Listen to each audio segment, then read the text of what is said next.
All right.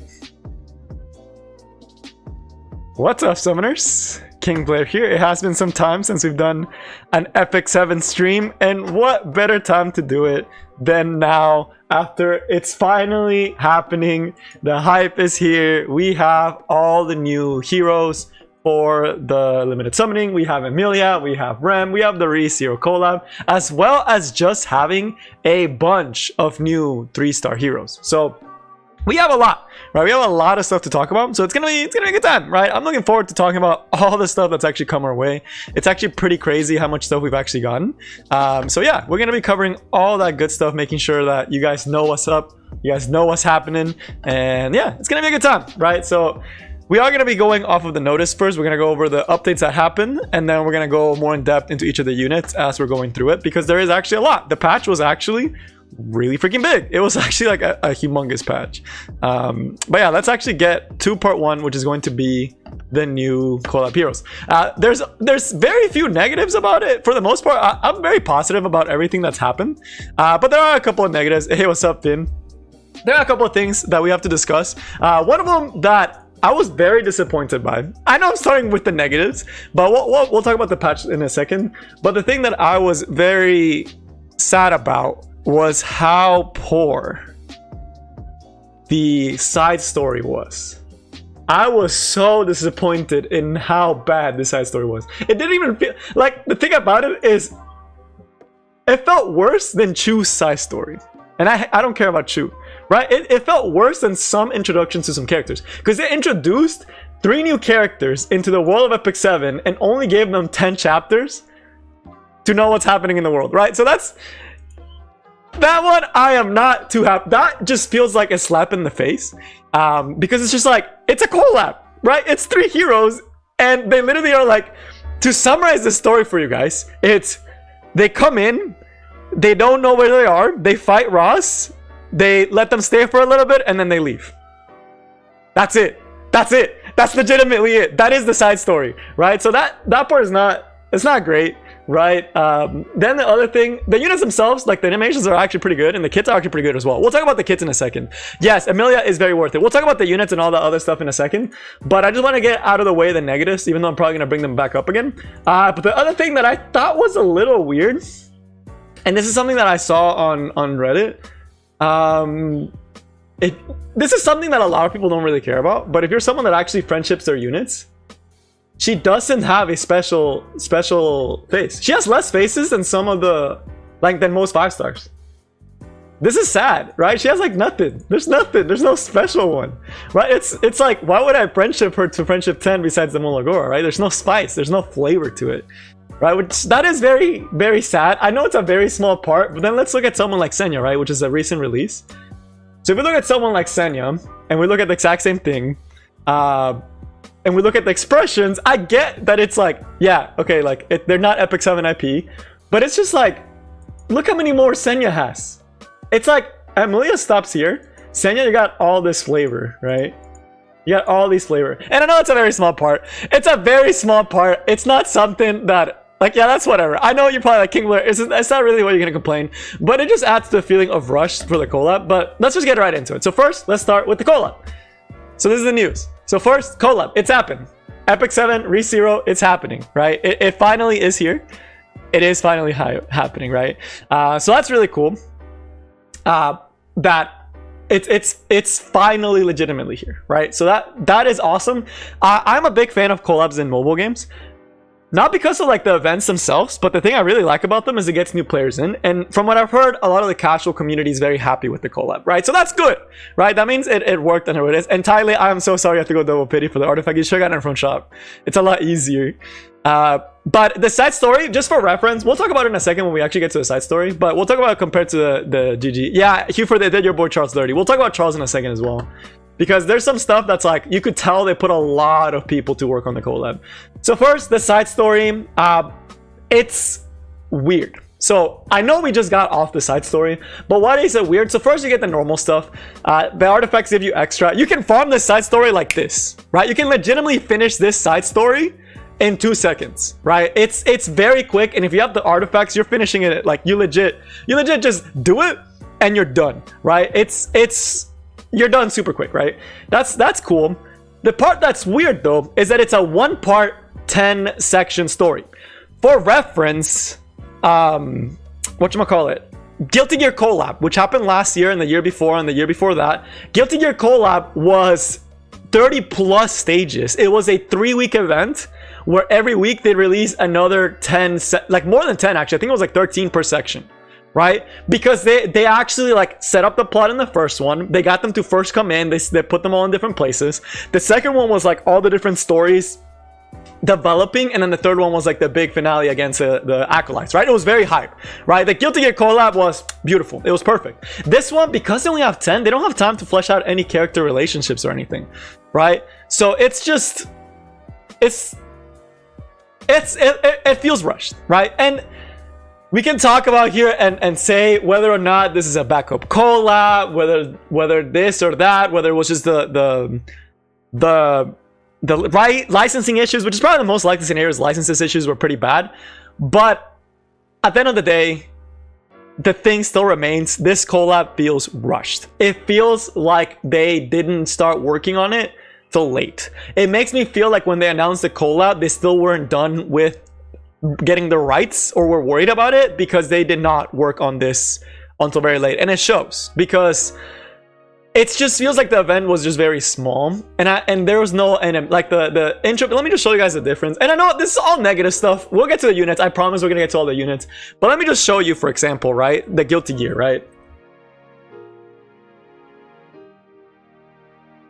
They released this before the, where is it? They released this before the Guilty Gear collab, right?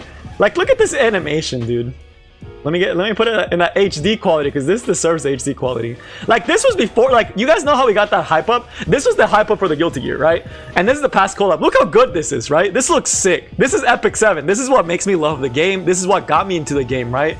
Like the hype, the units, the story. Like, look at that. I'm like, what's happening to this unit? I know nothing about. And it got me into Guilty Gear, right? They did a really good job of getting me to play Epic 7 and into Guilty Gear. Because if you're Guilty Gear, you get to see your cool heroes. You get to listen to the music, right? And it's very hype. And then we look at the ReZero one.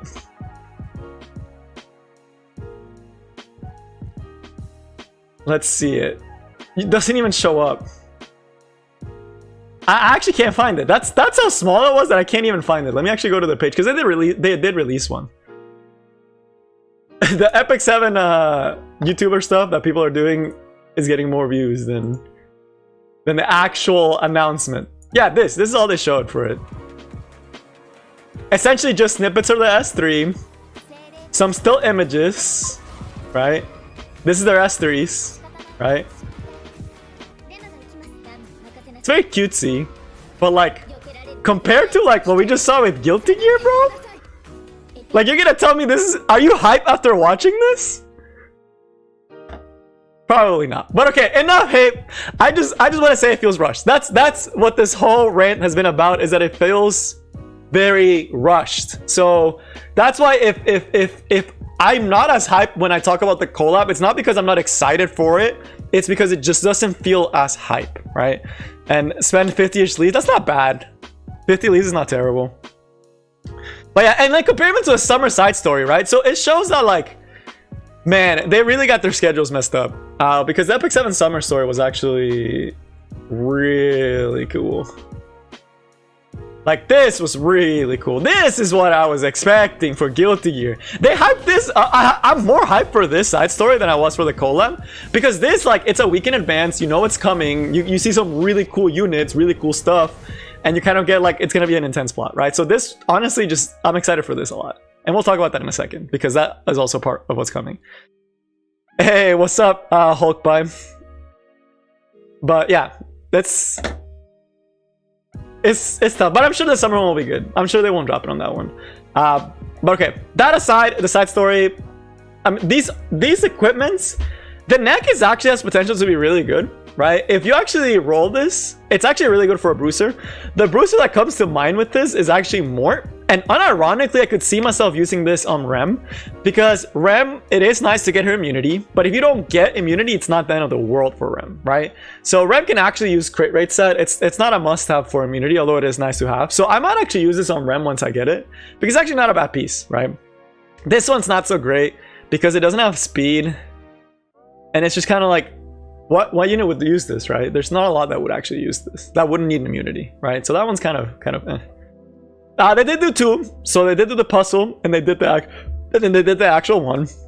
So that part's nice. I'm glad that they at least did that. But okay, now let's start getting to the heroes and to the artifacts. I am gonna release an worth it talking about them more in depth and like more organized thoughts. Here's more like of a discussion for you guys, right? So backup Collab brought instead. I don't know if it was backup Collab or not, but regardless of what it was, it felt slow. It felt rushed, right? It felt like they rushed it. Yeah, but no animation PB was really sad. I agree, point lockout. That is very sad. But okay, let's actually look. And I did already pull for both of them. You guys can saw the video. I could not wait this long for me to actually pull them, because I was very excited about their kids. So let's talk about Emilia. Let's actually look at the stats. You guys know how I typically like to show the units. So first, let's look at stats, right? She has FRES on her self imprint, which for a support, it's actually really good, right? For a support like this that doesn't want to get locked down, this is really nice. It eases some of the building requirements, so that's good. The base stats, she's actually decently tanky, right? And the only stat that's really suffering is the speed, because most Soul Weavers have less than 5k health. So the fact that she has almost 700 defense and well over 5k health is pretty good, right? Like this is pretty solid base stat line, and she is relatively fast for what she does. She's faster than the Stina and Angelica. She's slower than Ray though. Ray is the fastest one, but Ray sacrifices a lot of HP and defense for the more speed, right? So stat-wise, Emilia's pretty good, right? So stat-wise, Emilia actually looks pretty good, right? The stats are good, and so many people are sleeping on this unit. I don't know why people are hating so much on this unit, and they think she's bad, right? That doesn't make sense to me. Let me grab my water real quick. But that doesn't really make that much sense to me. I think it's because he's a Soul Weaver, right? And that's the reason why, if you see Epic 7, we don't have that many Soul Weavers, is because people don't like the Soul Weaver playstyle. And most Soul Weavers are not unique. And she's no different. She's not that unique, but she does have some really cool stuff. So first, let's start with the S1, right? So first S1, actually not bad, right? Huma's actually not bad. It's actually a really solid skill. It's essentially a Celestine. It just heals your lowest health ally. And the healing is actually pretty decent. I don't know if they've released the ratios yet. I don't think they've released on the Epic 7 calculator. I don't think that's the damage calculator though. But then they released the ratios somewhere on Reddit, and it wasn't bad. It was pretty decent. And the thing that makes it decent compared to something like some of the other heroes like Roel is that it's based according to your HP, not your allies. So that means for squishy heroes, you are going to be healing more, because since it's based on your health, you are giving them more health. Whereas if you have it based on their health, they don't heal as much, right? She is very good in Protect the Castle comp. The ratios on Reddit, yeah, Fong, you're right. It is on Reddit. But this S1, I mean, it's pretty good, right? The reason why I could see people being disappointed is because they thought she was gonna be a mage, and I don't blame them because she looks like a mage, right? But she's a Soul Weaver, which is a little weird. But this one is good. The S2, oh my god, this is the reason why Emilia is actually a good unit. It's this S2. You can ignore everything else about her kit and just look at the S2, and you'll realize why she's such a good unit, right? The reason why she's so good is that this skill dispels 2 debuffs and then increases attack and gives them 50% combat readiness, right? 50% combat readiness. Let me tell you guys a comparison for you guys to think about this. Someone like the Stina S2 gives 50% CR. Someone like, there's another one that like Doris is S3, that's every 3 to 4 turns does this, except it heals. But this one pushes up 50%, cleanses, and gives attack buff, and on top of all that, gives herself 25% CR push, allowing her to cycle, making that low base speed not the end of the world. And the thing that makes this skill really good is the cooldown. This is a 2-turn cooldown. This is a 2-turn cooldown. That's what you have to realize. If this was 3-turn cooldown, she would not be a good unit. If Emilia, if this skill was a 2-turn cooldown, she'd be pretty mediocre, right? She'd be okay. But the fact that this is a 2-turn cooldown, that means every other turn you're using S2 on a unit that is cycling like crazy. Think of her with Magra's Tome, right? That gives her 30% every time she uses a non-attack skill, right? So every time she uses a non-attack skill, she gets CR 30%. So when she uses this skill, she essentially gets 50% CR push. She does 1S1 or S3. If you do S2, S3, then you have S2 again. You'll be cycling this really hard, right? And it's just, it has made units like Landy and Stene and Charlotte and those protect the castle team compositions significantly better. Because the weakness that DN had is the fact that DN puts too much buffs and doesn't give CR push, right? And doesn't cleanse. So something like Bazaar counters DN. And you can set up, like if the DN goes faster and she does S3, you can take it off with the stripper, right? Before the Landy goes. What this does is it allows you to essentially cleanse your hero and get them a guaranteed turn in a fight with attack buff. So think your Landys, your tank Landys, cleansing them, giving them attack buff, and giving them a guaranteed turn that your opponent cannot cut into, basically. Right? That's why this skill is so good. And then if you give speed buff from Landy, then you're just cycling because you have her on speed buff as well as this giving Landy 50%, as well as Landy's naturally fast cycling or something like Stene. It starts becoming pretty strong, right? So this skill on its own is not that crazy, but it's the fact that it's such low cooldown and that there's such good DPSs in this game that this becomes really good for the playstyle that it's there, right? And then on top of all of that, she has an amazing heal that is essentially an AoE cleanse that also gives you a barrier. And y'all, this barrier is fat. If you fought an Emilia before, this barrier is dummy thick. Like, it's actually like FCC levels of barrier, right? Which is really nice because you're cleansing and giving yourself the barrier on top of healing. It is really good, right? She's average player. Don't do traditional MLM in the community. No, like, I'm not trying to say she's like busted or anything, but for the playstyle, like the Soul Weaver playstyle, she is really good. If you're someone that likes to turtle up with your double Soul Weaver, if you're someone that likes that playstyle, she's really nice. Hey, what's up, Nate?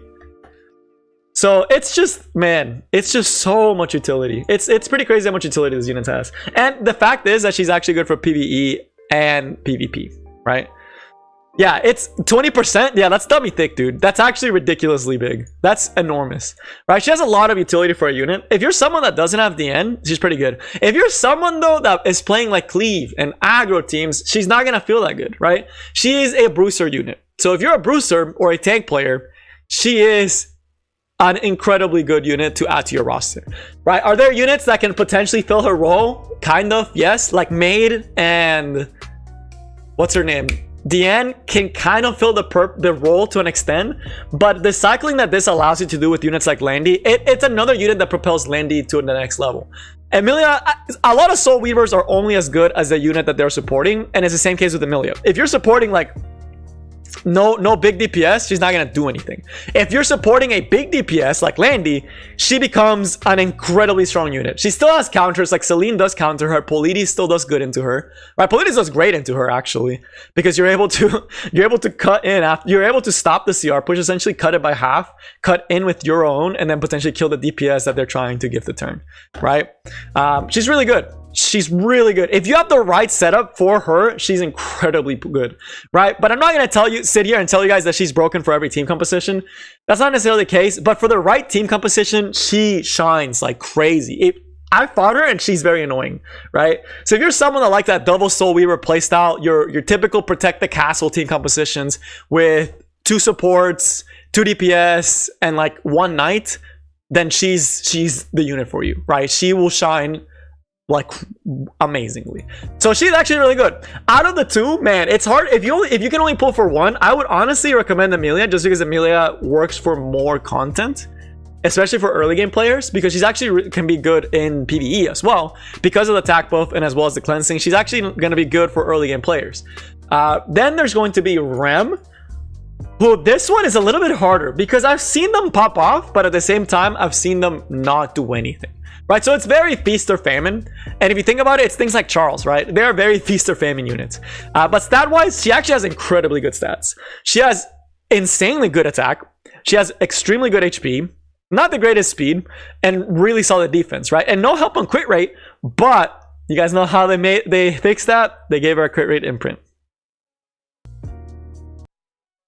So the fact that she gets a crit rate imprint makes it so if you do have her triple SS, or if you do pull multiple copies, or if you do imprint her in the future with the slates, it will ease the restrictions, allowing you to make use of these very high tanky stats, right? And she doesn't necessarily need the speed as much, as we'll see. It's a very feast or famine. Charles is very feast or famine because they either counter or they do nothing, essentially. Ren's a little bit different because you can actually abuse the S1. So let's actually talk about it a little bit. It's the whale imprint, yeah. Every time a unit has crit rate, it's usually a whale imprint. But okay, let's actually look at her kit because it's very interesting and she is more unique, right? Rem is more unique. Emilia is just a very solid, standard Soul Weaver. People will be able to pick it up right away and be able to use her. Rem is a little bit more unique and makes it a little bit harder to actually be able to use her because of that. So first, the S1. It has a 35% chance, I think it goes up to 50. So it's a 50% chance to decrease defense for 2 turns. When you're in demon mode, you also attack with the same skill twice. And I can't show it to you here. I would have to go to Arena to actually show you how that looks. But essentially, we'll talk about how to get demon mode in a second. But in demon mode, you'd use this skill twice. And if you soul burn, it goes up to 100% hit chance, right? This is really good because she can ignore F-res with demon mode. That's what we're going to talk about in a second. So this skill is a really good S1 like hitter, right? Decrease defense into doing it once, decrease defense, and then following up to do another S1. I've seen Rems kill carrots easily. Why? Because if you use this skill on a carrot, even if the carrot cleanses, right? Let's say the carrot cleanses. If you have demon mode, you'll proc another attack, do a ton of damage, and apply the decreased defense again, right? Especially if you soul burn, it's guaranteed, essentially. So that's really cool. Then it's a demon mode, which is the more unique aspect to her because it's a new buff. And the way to trigger it is not something they've added before, right? It's actually a really unique. 2 attacks, 1 demon mode. Yes. Nova, yes. I was about to talk about that in a second. But demon mode, it's essentially if anyone dies on the board, right? So if whether your allies or your enemy dies, she gets demon mode and it makes her CC immune. And she cleanses, right? So essentially she becomes CC immune. It's ridiculous how crazy this buff is really cool. I hope they do more like this because this is what I want for A Ravi. Like this is what I would have wanted for A Ravi, right? This would be amazing for a unit like A Ravi. It's really cool. The demon mode is really cool because it essentially makes him CC immune whenever someone dies. And it shows, and it also enhances the S1 to make it ramp up to hit twice. The thing about this skill that is so unique as well, when you put 2 and 2 together, is on counter set. This is one is not restricted. The 2 attacks is not restricted. So if you pair it with something like Ross, with something like Cerise, if she counters, because you're gonna put her on counter set, she's going to do this skill twice, no matter how she's pulled in. If she dual attacks, she's doing this skill twice, which means that you have a 50% chance. Ignore F-res to decrease defense, and then hit again. It can be so scary. It kills Soul Weavers. It kills a lot of stuff in this game. It is something that you have to respect. If they have a Rem on the enemy team, you have to try to kill her, because if you don't kill her and she gets to ramp up, you're gonna be dying, right? So it's really, really cool. And let me see some of the stuff that y'all have been saying. Is the artifact good? The Rem's artifact is really good. We'll talk about them in a second as well. Rem's artifact is really good. I would just get it from the powder shop. If you're pulling for Rem, just make sure you're pulling. If you're pulling for Rem and you don't pull the artifact, just get it from the shop, right? Just get it from the shop. It's not worth chasing an artifact, right? I didn't get Emilia's artifact and I didn't worry too much about it, right? It's just get it from the shop. The copy is pretty good because it has a really good stat boost. Definitely got Rem Artie over. I get enough power for 1. Definitely get Rem Artie over Emilia's. I mean, both are really good, but Emilia's is a little bit more niche. Emilia, there's a lot of really good Soul Weaver artifacts. It's pretty annoying, right? It's an annoying artifact. Most Soul Weaver artifacts are, but Emilia's, I see potential for like future warrior units because it has really good stat boost right off the bat, and it has an added condition to it, which is pretty good, right? I just personally can't think right now of any ones that are really, really good. Sephiroth, so we're gonna talk about that right after the S3, right? So then the S3 is also pretty cool because it gives her attack buff for 3 turns, and it's before she does the skill, right? So the S3 essentially it's an AoE attack that it hits pretty hard, right? Like the ratio, I think it's a 1 ratio, which is really good. A 1 ratio on an AoE skill is like ridiculously good. That's amazing. A one multiplier on an AoE skill is really strong, especially because she's getting attack buff before it. So she is self-sufficient unit, right? So that part is a really cool S3, and it also gives her 50%, allowing her to get to this S1 quicker, right? So as far as how to build her and stuff like that, because this skill is so it's so cheesy, right? Because if you counterattack in demon mode, you hit twice, right? And you have an ignore F-res, so you could potentially kill an enemy with an S1 off of a counter, right? It does dummy single target damage. So it's almost like counter set is just kind of like a must-have. I don't think immunity is that important, but that means you'll have to have a quote-unquote sacrificial unit, something like an Arby that is going to die early so she can get demon mode quicker, and then you don't need immunity. But if you want to have the best rem, you would have immunity on her, so she can't get CC'd down by something like a Cerise, right? But again, it's pretty amazing, right? It's a pretty amazing S1. It has a lot of potential for cheesing, but that's also where her weaknesses lies, right? So you can't attack even more without demon mode. I don't know. Oh yeah, that's the other part that I can't show you guys. You also get a counter attack when someone gets hit, right? And this, if you have demon mode, ignores F-res, because you essentially reduce buff duration and apply unhealable. And this skill makes it so Rowana does not counter you, because if you have this, unless they have a Last Rider Crawl or a DJ Bazaar and they put Rowana, if she counterattacks once, she strips the immunity and applies unhealable, and then they don't heal off of the Rowana, right? So she has a built-in AoE Elbrus, right? Arby trigger, yes, anything that dies will trigger demon mode. If anything dies, it will trigger demon mode. So that's why it's something that's very unique, and you kind of have to play around it a little bit, but it's the reason why you want to take her out as soon as possible.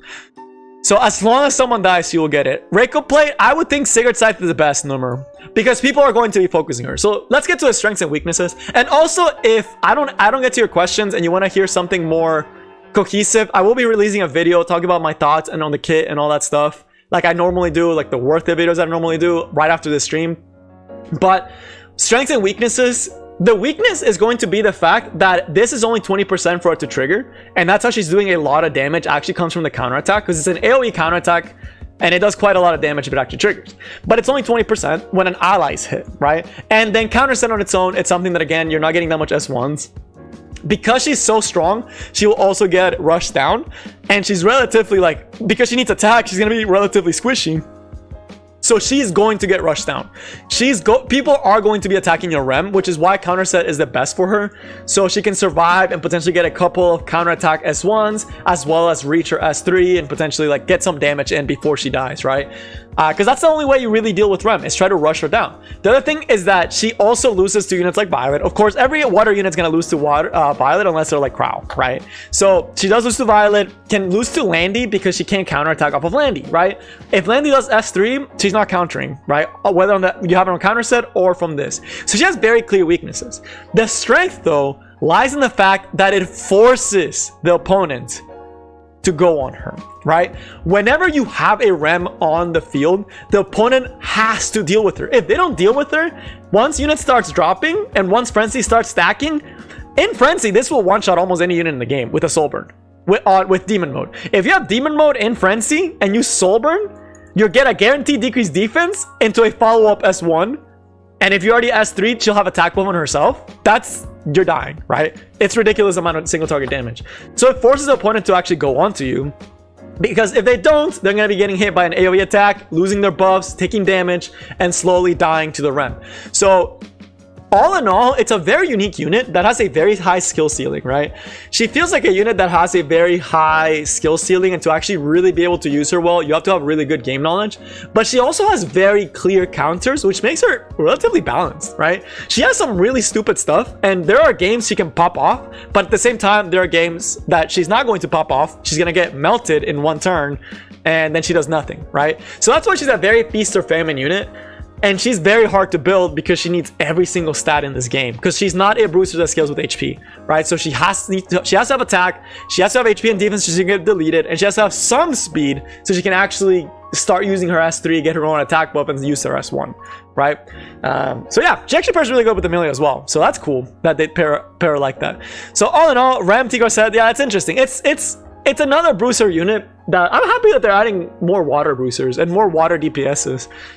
That she relatively does do good into carry, right? Because this S1 can decrease defense guaranteed, and it forces the cleanse, and then if you have demon mode, you do it twice, right? And she's water, so Carrot has a 50% chance to miss on her, and if Carrot does S3, she also has a high chance to proc this skill and get her barrier reduced, right? So all in all, it's a solid unit. I wouldn't call her busted just yet. It's only day 1. I've seen really good ones, and I've also seen them do nothing, right? Yeah. It's not to have a counter now. Yeah, all units have a counter, so it's good. She's well balanced. She's a unit that is definitely fun. I've tried her a couple of times and I've had fun with her. Maybe after we talk about all the different units, we'll revisit her and we'll actually showcase her in arena, because I still have to test her out. She's not well gored out, which is why she's not doing as much damage as I want her to do. But right now she's extremely contested in RTA because of high level players know how to use her, because she's a new spicy toy, right? So people are still trying to learn how to deal with her. But the meta, I played a lot today. I played like 30 RTA games today. I saw Rem in a lot of them, and it was very feast or famine, right? She was either popping off or she was doing absolutely nothing, right? Yeah, Ilnaf, kind of Ilnaf, right? She has the exact same problems that Charles and Ilnaf have, where if they don't counterattack, they're not doing much, right? Except she does have a very strong S1 that, for the most part, most games I can at least get an S3 into an S2. Most games, assuming they don't get Landy and all these DPSs, most games I can get S3, S1. But yeah, it's a cool bruiser unit. Everyone wants to use the Yu Chinese own, yeah. But she feels like Ilnaf, she feels like Charles, where she'll be fun. She could potentially be really strong in the right situation with the right builds. But the fact remains that it's very feast or famine. She cannot counterattack. She can get popped by Violet. Violet just destroys her. It's honestly like kind of sad how hard Violet destroys her, because Violet's a very strong water anti-water hero, right? And Landy as well. So live and die by the RNG. It's a feast or famine unit. It's similar to, if you like Charles's and Ilnaf's playstyle, you will really like her, because she does really good. Rem is actually good in Wyvern 13. Yes. So that's one thing I didn't mention. If you're someone like, for early game players, if they do pull on Rem and you really like her, she's actually a really good Wyvern 13 unit, because this S1 can hit twice and you can melt the boss pretty quickly, and this can clear the first wave decently fast. It's only good for aggressive ones though, right? So it's only really good for aggressive Wyverns. There are Wyvern one-shots out there. She can be part of a Wyvern one-shot, which is really cool, right? So worst case scenario, she'll be a Wyvern slave. At best case scenario, she's a fun RTA unit that can pop off occasionally, right? So that's cool, right? Overall, it's not bad. It's fun. And then last, but definitely not least, we have the free-to-play unit that everyone will get.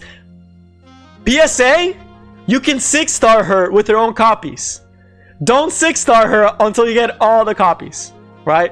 Don't 6-star your Ram until you get all the copies. I made this mistake when I was a noob with Soul. Don't make the same mistake I did. Just get the 5 copies and 6-star her using the copies. It's a free 6-star unit, essentially. Right, you do have to awaken them. I wish they came Molagored out, because that would be really cool if the free units came Molagored out. I feel like more people would be willing to use free units that were already like maxed out, but they didn't do that, so you'll have to Molagora her. But you can get her 6-star, which is nice. Ram is interesting. Ram, the effectiveness makes sense on her, so that'd be nice to get the effectiveness on her, because it clears up some of the kit. Then there is her base stats. So her attack is ridiculously high because of the S2 passive.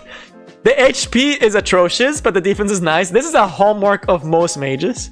And she is on the slow side. She's at the same speed as Polides. So her and Polides share the same speed. Not the fastest in the world, but also not like the Stina level. It's still pretty slow though. And again, she has very high starting effectiveness though, which again is nice, because if you're going to get her maxed imprinted.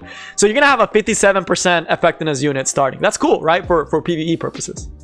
As far as skills, she was made for PvE. She was legitimately made for PvE, although it also can work with Lilius, right? So with Lilius, she can also work because she has that high attack. Like same thing with Gunther, same thing with Senya, you know, I think she beat Senya in most attack though. I think she might actually have more attack than Senya, low-key. I might have to go check and check. But she's a very PvE focused hero. The S1 is a decreased attack, and when the caster is buffed, it goes up to 100% essentially, because this goes up to 75 and then this makes it 100, right? So you have a 100% chance to break the attack. This is awesome because it lets you go more aggressive in Water Expedition, right? I think she'd be really good for clearing that Dagger Shakar mission on the Water Expedition boss because of how good the skill is, right? Just breaking the attack of the boss lets you go very aggro. She has really good, yeah, she has amazing animations. It makes me kind of sad that she's a PvE only, but the S1 is pretty sick, right? It's just like smack, you know, it's a cool little smack. I like it. I'm a fan. I like it a lot. The S2 is a passive. This is the reason why it's such high attack, and the reduce the effect decrease Camarina's debuff inflicted on the caster by 100%.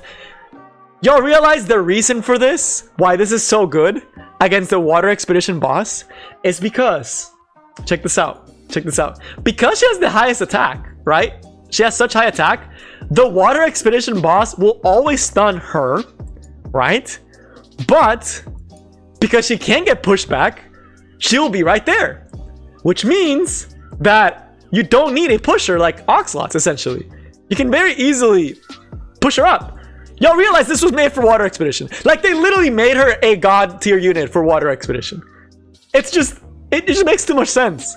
It's just, she has the highest attack. She's gonna be the one that gets stunned, but she's not getting pushed back. So she gets to chill higher up on the list, right?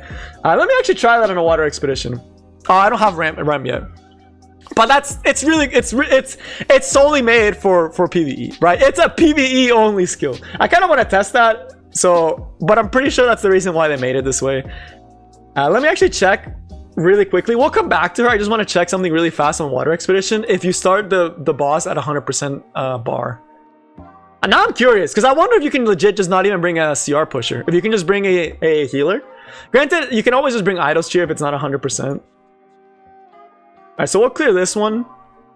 And we'll go to her skills somewhere else. Rambless Cleave can be good for Arena because of how high her attack is. But let me see. I just want to see when the fight starts. Do you start 100% or does or do you start at 0? Because that will actually really show if you can actually do the cheese strat.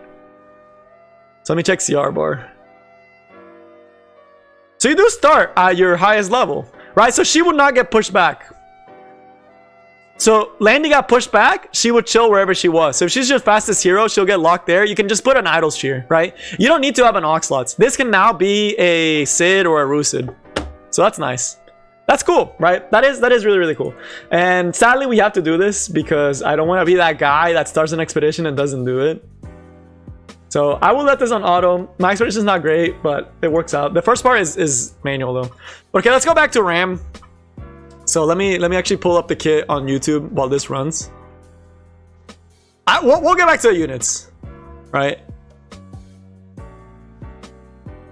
Because I want to show you guys the rest of her kit. Why it was just so made for... It was legitimately made for PvE. Like, they literally just made her for PvE. Alright.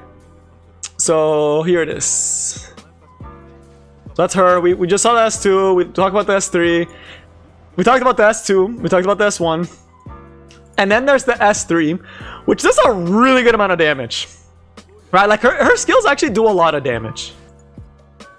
Which is really cool, actually. I'm a big fan that she does so much damage. This is the S3. It's a single target damage skill that decreases defense and gives herself greater attack. Right? So, it's single target damage, but it does really good single target damage. She was literally made for water. Like, it's just such a good unit for Water Expedition. It's crazy. And she's also good for, like, the water admin side story. If we do get that side story again, if we do get water again, she'll be amazing for the second phase. Because, again, she's a self-sufficient unit that gives decreased defense, gives herself greater attack, cheeses the boss's mechanics, right? So you don't have to bring a dedicated CR bar pusher, right? That's really cool. Because she just essentially, like, with a couple of Idol Shears, she'll already be at the top of the bar over the Rusid, right? And she does dummy single target damage because she gives herself greater attack, right? So it's just, she's a very, very good Water Expedition unit, right? And the high attack, you can't actually use her for Arena. For with Lilia's cleave, although it's not recommended, right? It's just she's a PvE unit, and that's just what it is. So that's really cool. The main story, yeah, the main story, I haven't read it yet, but it sounds really hype. I can't wait for the end either. But okay, so that's Ram. That's Ram. Nothing crazy, right? Pretty standard stuff. I'm pretty sure I just closed the pretty cool stuff, right? So all in all, the units look really solid, right? It's fine, right? I cannot complain about the collab as far as unit design goes, because it was decently well designed, right? And now, as far as the artifacts, before we do a closing on the collab, we'll go talk about the other part of the other. This is just legitimately the first part. There's so much stuff to talk about. But as far as the artifacts, if you want one of them, if you only have enough powder for one of them, so this artifact, Emilia's artifact, is really annoying. It increases the effect resistance by 15%. And when you're essentially, it gives you a stat boost. This is nice. All artifacts that give you a stat boost is always nice because it eases some of the building requirements. And when an ally is less than 50% after being attacked, you recover 20%. That's a pretty big heal, right? That is a really good heal. I'm not gonna lie to you guys and tell you guys that's a small heal. That's a really big heal. 20% is a lot, right? Especially if you think of a tankier unit. If like a Crawl goes below 50%, this would heal him 20%, which is a lot, right? 20% can go a long way. So it is a really good heal, and it is every turn. So if you have her on a fast Soul Weaver like Emilia, who cycles pretty hard, you can actually be pretty annoying. I actually faced this artifact, and the amount of healing it actually did was ridiculous. So it's annoying. It's not like it's competing against a lot of other Soul Weaver artifacts though, right? So it's not the end of the world if you don't get this one. It is unique, it is nice, it is annoying. It can work for T-Certain as well, for certain T-Certain teams, but it's not like a must-have. It's a very good artifact. If you have it, that's cool. It's always nice to have one copy, but I don't see it being like the end-all be-all, right? There's a lot of other like Water's Origin is really good. You also have things like Idol's Cheer, Stella Harpa. You have Touch of Rekos that does an AoE heal and doesn't have the condition. So it's not like the craziest thing in the world. And then the other artifact is actually going to be Rem's artifact. This one is a very nice stat boost. It's not as big of a stat boost as something like a Lensinox Wrath. So let's actually compare the two, right? Because they essentially do the same thing in a way. And I'll have to check that one because if it's not cleared, I'll go back and clear it. But compared to something like a Lensinox Wrath, right? Because there is an artifact that also gives crit rate. A Lensinox Wrath gives more, but it doesn't scale up as fast, right? So it would take 15 turns. Or no, not 15 turns. It would take 7 turns for this one to be stronger than the other one, right? So they are similar in what they do. What's nice about this one is for a Cleaver Warrior, you start the fight with 15%. But it's also competing against things like Draco Plate. So it's kind of hard to say like this is going to be the end all be all. It's going to be a broken artifact. It would be nice to have a copy. But again, there are other things that are better. The reason why this is so good and why people are recommending it is for cleaving. If you're a cleaver, you 100% want to pick this up. If you are a cleaver, you want to pick this artifact up. Because with this artifact, the 24% combat readiness increase when someone dies, this paired with Sasha Thanes, Rem can actually get almost 100% CR bar, right? So let that sink in, right? If you're using Ren for cleaving, this plus Sasha Thanes plus Rem's naturally getting 50% CR push on the S3, this essentially gives Rem an extra turn with the S1 that you can soul burn that it hits twice. So if you are cleaving with Rem, if that's something you want to do, this is a very good artifact. Or just overall, really good with just cleave warriors. If we ever get a warrior that can cycle as hard as Rem can, that is more tailored towards cleave, although Rem is already pretty tailored towards cleave, right? Because she has a lot of AoE attacks. But if we somehow get a unit that does more damage than Rem AoE as a warrior, this will also be a really good artifact. So for aggressive warrior play style, this can actually be a really good artifact, mostly for aggro and cleave though. I don't think you can cut Arby. So there's that. The thing about it though is that after being attacked, recover Saldala. So This artifact can work with T-Surin, but the thing about it is that it will always target the lowest health ally. The problem is with Tempest Surin, I wonder if it does work that way. It should, right? If Tabaluka Soulburns S1s and you don't have, if you don't have an Aureus, it will actually put them below 50%. So it should actually trigger. That'd be really cool, actually. I don't know. I would have to test the interaction. I can't tell you. Some musket artifact. Avis, that's actually that's an idea that I actually have written down as one of the videos. Like, what I can tell you, the best warrior artifact, I can tell you the best artifacts of each class. Sigurd's Scythe is the best warrior artifact. If you can ever pick up Sigurd's Scythe, you pick it up because it's usually what almost everyone uses. Play when it gets a rerun, you want to pick that up. These two are probably like the best warrior artifacts, right? Hellcutter is also really nice, but it's not a 5-star one, so you'll naturally get that one. And this is just 5-star ones, right? For 4 stars, there's a lot better ones. For 5-star, it's always good to have multiple Elrises. It's always nice to have one Holy Sacrifice. Honestly, all the warrior ones are pretty good. Like these two are really good. Rise of Monarchs is really good. Passing is really good. Crown Glory is okay. And then the 4 stars are like usually the ones that most people use. For mages, it's mostly Crown and Dignus Orb are the big two for 5-star artifacts. Crown you want to get every time it pops up in the shop because it's just such a good artifact. And then of course book. If you can never have too many books. And then Thief is basket.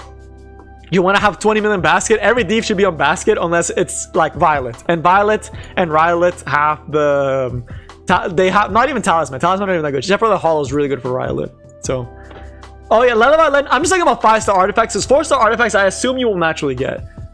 And then for 5-star artifacts, Idle Shear's amazing, Stella Harp is amazing, Rod Maril is a limited artifact, I'm pretty sure, and it's amazing. Honestly, most of these are really good. There's a lot of really good ones for Soul Weavers. It honestly comes down to playstyle. And then Rangers, Guiding Light is the only one that I can really think about for the 5-star ones as like needing, besides Rengar Specialty Drink for Seaside. All the other ones are like very niche. Like this one is niche to Cleave. Bloodstone's really nice for PvE though. But most of the other ones are niche. And then it's, oh, Song of Stores. That's the one. This is actually a really good artifact that you should pick up. I don't know if Rod is limited. I know there's one that is limited. Oh, no, Rod is not. My bad. Rod is not. The one that is this one. Rod is not limited. It's Celestine that's limited. My bad. Rod is not limited. It's Celestine that's limited, I think. I know there's the DN artifact. Or are none of them limited? No, I can't tell. Honestly, I'm not sure. Because I don't know when the end was released, if she was released with Celestine as a limited. It's not limited? Really? Huh. On Fate, this is the limited one? Ew. I mean, it's not bad. It's an AoE heal every time you use an attack skill. That can be pretty nice, actually. But Celestine is just such a big heal for S1. Huh, okay. I didn't know that this was Dian's artifact. I thought it was Celestine for some reason. That's so weird to me. Huh. Okay. That's not bad. Okay, thank you guys for the correction.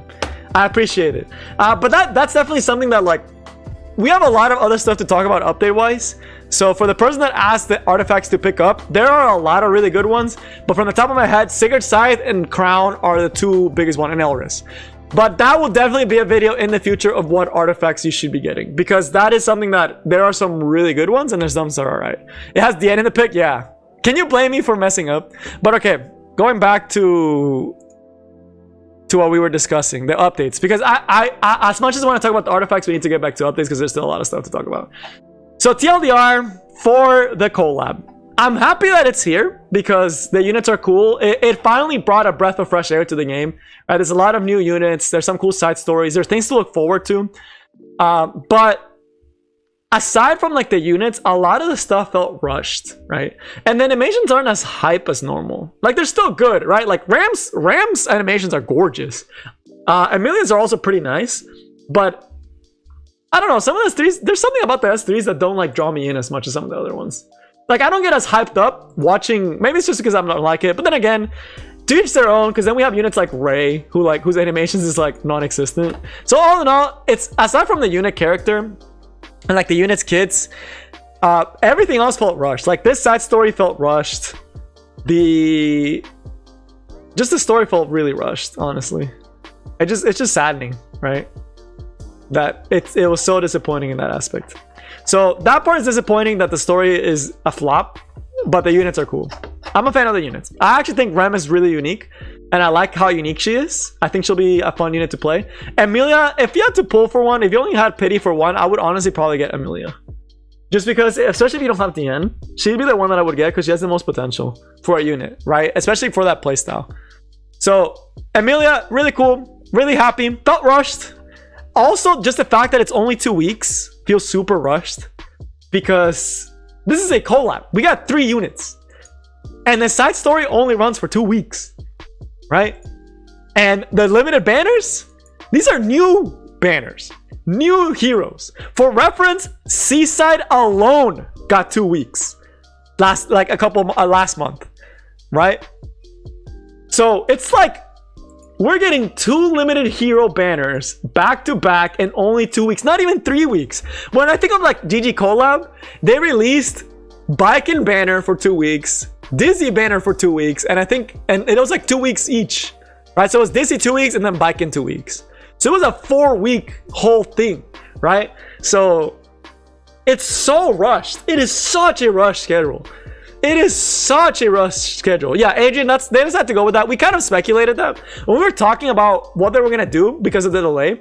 That's one of the things that came up as an option for them, is that we were going to get an accelerated schedule. So it was that, cancel summer, or delay the collab, right? And the most likely one that I was thinking was like, they're just going to rush this side story like crazy, right? So it's so rushed. I feel so bad for free-to-play players only that have not saved up. Or new players.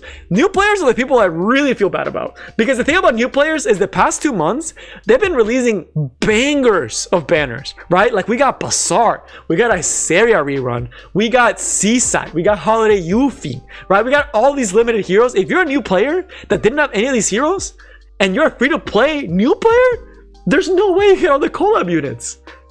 And you get all the limiteds. There's just no way. It's unrealistic. A free-to-play player that started like 2 months ago, there is no way they can get Seaside, Holiday Yuffie, Emilia, Rem,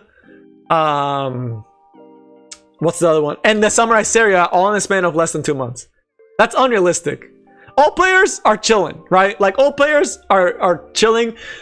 Free-to-play players that are all players that heeded the advice of most people in the community that said to save, then you guys are set, right? So for the people that saved, it's finally time. Right? It's something that every single Worth It video, I think for the past 2 to 3 months, I've told you guys, save your summons because we're getting a ton of limited. Save your summons, you're doing a ton of limits. And that time is finally here, right? So hopefully you weren't caught sleeping like I was, but I'm pretty dry for Samurai Seria. So Samurai Seria is gonna be tough. It's gonna be tough for me to get my summons back up to pity before she drops. But yeah, man, it's just crazy, right? All player but new account, I didn't minus Yuffie. Yeah, if you have to skip you had to skip one. You had to skip one. So it's like they definitely try to get your summons, right? Like with Ilnoth, Senya, Bazaar, Iseria, Hoochie Shop. Like there was so much stuff to eat your summons. It's just crazy to me. Rowana, yeah. I think they even threw a Tama. Like in the past 2 months, I think they did throw in a Tama. So yeah, they literally pushed everything super hard. So I hope you guys saved, because it's just, man, I feel so bad if you didn't save. It's just gonna be rough. So all right, that's it for it. It's an accelerated schedule. It sucks. It's gonna be rough. Hopefully you guys saved. Hopefully you guys are ready. If you were ready, then it's time to summon. So, oh yeah, Robbie and Carl, dude, that's so disgusting. I cannot believe they did so many good banners before the collab. Before the limiteds, honestly, because it was Seaside and then Seaside and Holiday Yuffie. So, and you want to get all the limiteds, but that is it for the first notice. And now we get to part 2. We spent almost an hour and we've only been talking about the collab. Let's actually talk about the other new stuff that's not collab related. So, all in all, I like the collab, but it felt rushed. So, yeah, that's really cool. Xingshi, I'm really excited for that. So I'm really excited for that. But okay, Now let's get to the other stuff. 3-9. We are 1 away from getting the finale, right? And it's monthly, which means that in September we're going to be ending, which I think is going to line up with the anniversary of Epic 7, which this is speculation, right? This is my speculation, but we are going to get Mercedes SE when this story ends, right? That is my theory, right? We will get SC Mercedes when this ends. That's my guess, because that's what they did with Ross. I would not be surprised if that's what they did with Mercedes, right? So I could definitely see them do that. So, and that is going to be next month. It lines up with the anniversary. It's a perfect time to do it. I'll get people hype. So yes, we are very close to finishing this story. We got the new batch of 3 stars. 4 stars are nowhere to be seen though, so that part kind of sucks. Calvin Clark, why Summer Sarah is a real unit? Yes, Summer Sarah will most likely be the new unit because that's what they teased, and a lot, right? So it's pretty much gonna be it. But Mercedes should be getting that seat. She's confirmed to get one this year, right? So Stefan, she may not get, I'm pretty sure she's gonna do the collab, and I think that's why they've been delaying the SC so much, was because of that, as well as we'll see in a second, which is the new 3 stars. But I honestly feel like that's what they're going to do, right? So that will be cool. The other thing though is that there's no 4 stars. We have not seen a single 4-star drop from this episode. At least with episode 2, we saw Kawasu, we saw Furious, and we saw Kawana. Last season we saw 3 4 stars. This season we've seen 0. Granted, we got 10 3 stars, and last season we only got 5, but no 4 stars. I don't know what they're gonna do with 4 stars. It's like the one that they don't know what to do. I hope they release some 4 stars, because that'd be cool, right? If they release some 4 stars. But yeah, as far as this, that stuff is whatever. This helmet, it's pretty nice. I mean, it's a standard crit damage neck. The health is weird because like you're probably gonna put this in a cleaver or for some PvE stuff, so it doesn't make sense to have health on it. But it's fine. It's no big deal. This part's cool though, which you can actually get a frame and you can get something when you actually finish the trust level. This is really cool. I'm actually a big fan of this. I think that actually makes it so it's worth it farming these. Whenever you have a downtime, like for example during the Advent side story, it would have been a good time to actually farm these for swag. So that's cool. I like the rewards that they're doing for this. So that's cool. That's nice that they're doing that. But then we get to the exclusive equipment. Man, these exclusive equipments are bangers.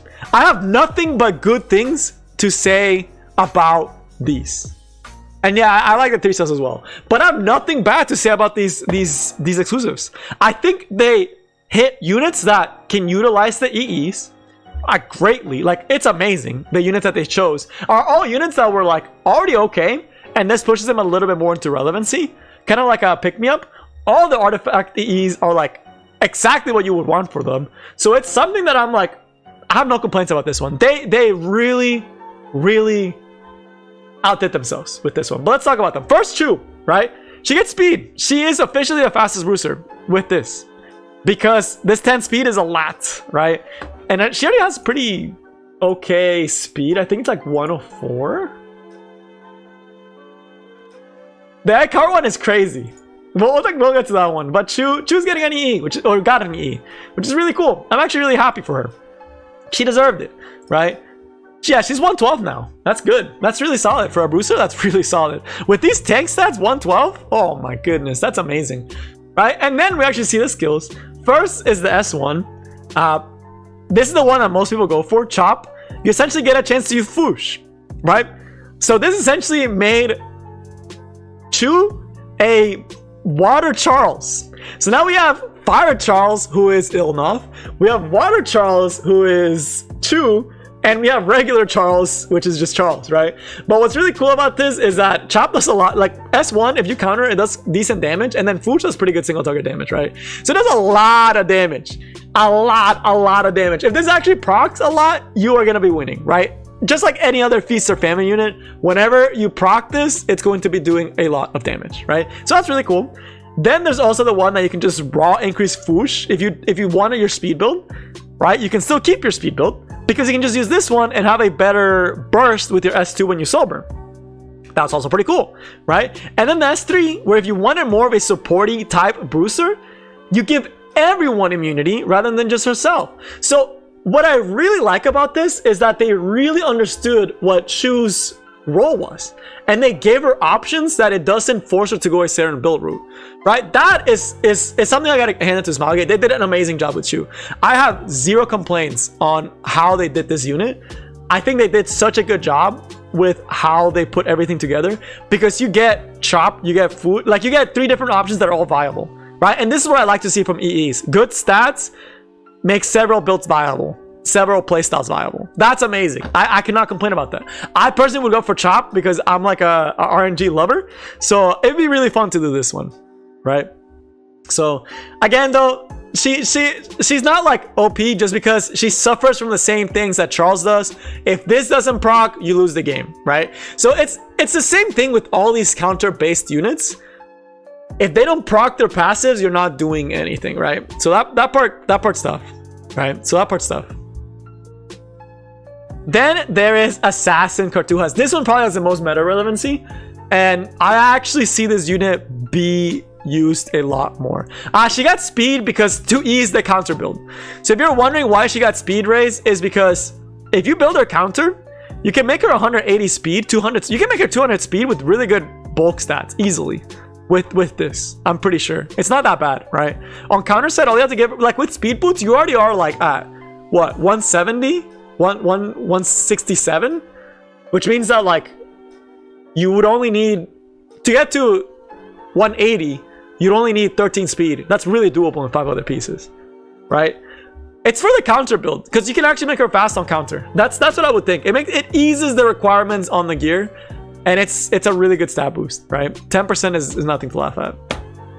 But okay, back to Assassin Cartuja. This one I actually think has the most viability for PvP out of any unit. Why? Well, first, effectiveness. This is nice because S3 is actually not a bad skill, right? This is actually really solid for Assassin Cartuja because the effectiveness actually lets you land the S3 onto things like Ruel if you build them with a lot of effectiveness, which you can't. Because all you really need on Assassin Cartuja is bulk and effectiveness. That's all that Assassin Cartuja needs, and he's just trying to cycle to his S3 because that's the only skill that he has aside from his passive. So this makes sense to try to be able to hit some high ER units with that stun that can be very, very critical, right? Then the other parts is going to be, this is the one that I could honestly see being meta relevant. Battle Frenzy increased. So hold up, because I realized that I was not charging my phone that I needed to. You can now have essentially a Moonlight Dreamblade, not that, excluding the attack buff. Assassin Cartuja can now bring 20% to the table. Let that sink in. Can bring 20% to the table. For reference, Rylot, right? Let's look at someone like Rylot. If we look at someone like Rylot, oh, I was already in the journal, that's why it wasn't working. If we look at someone like Rylot, with this evasion buff, and with Moonlight Dreamblade, he has 70% evasion, right? With Assassin Cartuja, he has 90%. 90% evasion. How are you hitting Rylot? Same thing with Mursa. Mursa with Assassin Cartuja now has 90%. Like, yes, you may think it's just 5%, but 5% goes a long way in like a lot of fights, right? That's 5% more times that you are winning, essentially.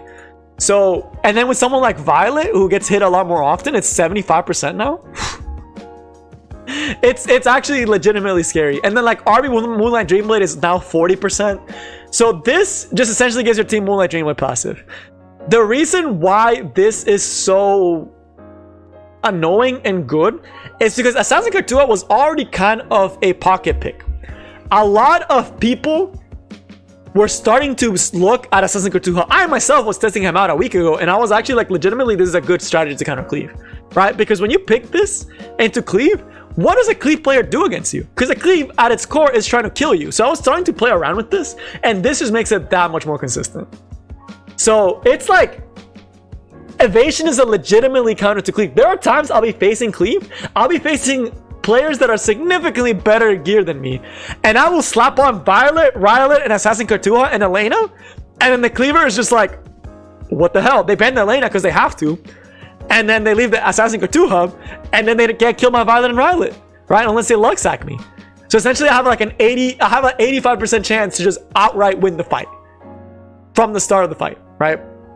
So, man, it's just evasion is a legitimate strategy to countering cleave now. If you struggle against cleave, well, this might be your answer. Just pick evasion. Granted, you have to have Rylet and Violet and some, or Holiday Euphine. Right, Holiday Euphine's also really good, because Holiday Euphine's 90%.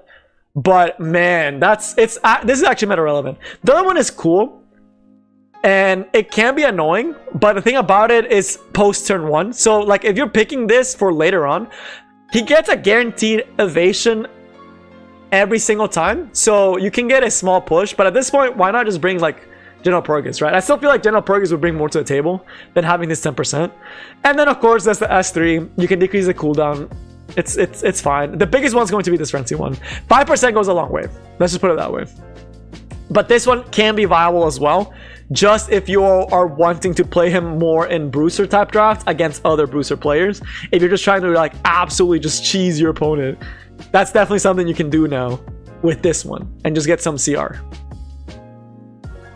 But then we get the last one, which is going to be Kitty Clarissa. And I'm going to be honest, Kitty Clarissa is single-handedly, I think, the highest starting Ephros unit in this game now. Like, from doing nothing. So if you look at Kitty Clarissa, where is she? It's pretty crazy. I cannot believe they gave her Ephros. That's crazy to me. So her self-imprint is 23%, right? I don't think she starts with any. Oh, she does start with 18. So 18... plus 23, that's 43 essentially, right? Yeah, this is 43 essentially. Plus now she gets this 16, that's 59. You give her Gauntlet, she's at 119. With Gauntlet, she has 119 without a single piece of gear. Let that sink in. With with just the artifact, the base stats, and her thing. Oh, that's effectiveness? Wait, am I blind? Oh, that's effect. Okay, so it doesn't have the 18. So it's like 90, 99. Let me actually in the calculator. I can't read. So let me actually do it again. Thank you guys for letting me know that was effectiveness. I can't read. So Strike is 60. The base stat is, let's just say 24. It's 23.8. And her new thing gives her 16. Right? So she can have 100 Ephros from doing nothing. Yeah, there we go. She can have 100 Ephros from doing nothing.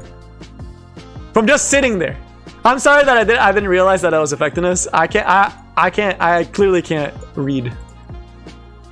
But there it is. That's how much she would have. That's crazy. That's ridiculous. With Strix Gauntlet, that is so much. Right, and then you give her the ring. An effectiveness ring, and then you give her an effectiveness set. She's a 185. You're immune to almost everything in the game besides dedicated debuffers. So with the ring, Strix Gauntlet, and all her other stuff, she's almost at 200 Effectress. That's just crazy. So if you that's just with the set, right? So basically CC immune. If you build her right, you can get her to 300 Ephros. I actually believe with a proper build you can get her to 300 Ephros. I'm sure someone's gonna have a 300 Ephros kitty. It's gonna happen just to get soul burnt by a series. But that aside, what did she get that was really cool as well?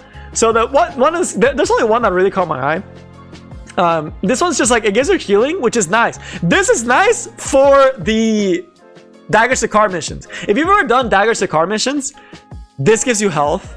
It's really nice for the queen, right? Because for the queen, for the Daggers to Car mission, she's like one of the best ones because she can cleanse and she's a warrior, and you can't bring soul weavers. This makes it so you can actually heal a little bit, which is really good to actually clear that mission a lot easier. So that part's nice. This makes her a kind of a weird Cerise. I don't see where I would really use the restrict, and it's only 80%, right? And this is the AoE one. I guess it could be good for like maybe for Katie's Hunt. Actually, I would have to see Katie's Hunt. She might actually function for Katie's Hunt. Now that I think about it, she could actually work for Katie's Hunt. So this could actually be for Katie's Hunt. And then for the last one, it makes her a mini Bazaar.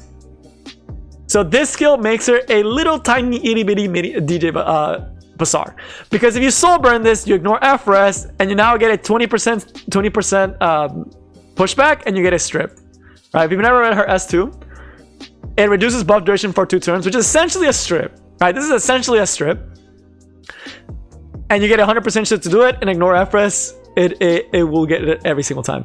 So she's actually a mini Bazaar with that last one.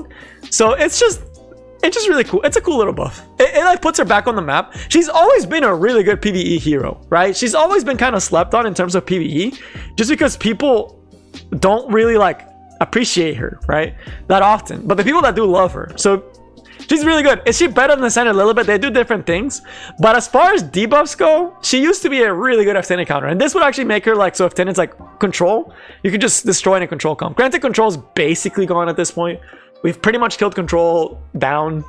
Even F10, who was like the last really strong control unit, has gotten absolutely neutered, right? So control is not really on the menu anymore. But for PvE, I would honestly like this one. I think it's cool. She's nuts for trial, yes. She's incredible for trial. This just makes her better. Because this actually gives you sustain for trial. This gives you sustain for PvE. Like, I can legitimately say that this is probably the one I would use. It just solidifies her position as a PvE unit and a PvP option for control. A lot of people like her in Guild Wars against control style defenses because she can counter Cerise in a way, right? But yes, she's an incredibly good PvE unit. This just solidified it. She's solidified as probably one of the best PvE heroes. So essentially what we got is Chu, a unit that was doing okay, got her niche. She's actually a really cool niche too. Like, she can be like the Water Charles. Assassin Cortuja can legitimately be a good unit for countering cleave and aggro teams because it can be so annoying and busted with the right team composition. And Kitty Cat Clarissa got cemented as a top tier PvE unit. I actually want to say she's actually one of the best PvE units in the game. Right? She can be used almost in everywhere. She has incredibly good potential. So that's really cool. But yeah, that's the EEs. Luluka, I don't know why they dropped this in here. I honestly don't know why they dropped this in here. I have no clue why they dropped the Luluka banner right now. Is there anyone that's legitimately trying to pull for Luluka right now?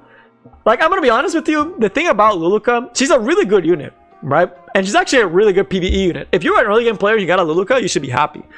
But no one's gonna be pulling for Luluka when 2 limited unit banners are out that we've never gotten, and a new one is coming in 2 weeks. No one is gonna be pulling on Luluka banner. But she is good. She's a good hero, right? She's not bad. She's actually a really solid hero. It's just that, man, no one's gonna pull on her. That's so sad. But okay, now to the newest part. And let me drink some water, because this one's gonna be another long one. Oh man.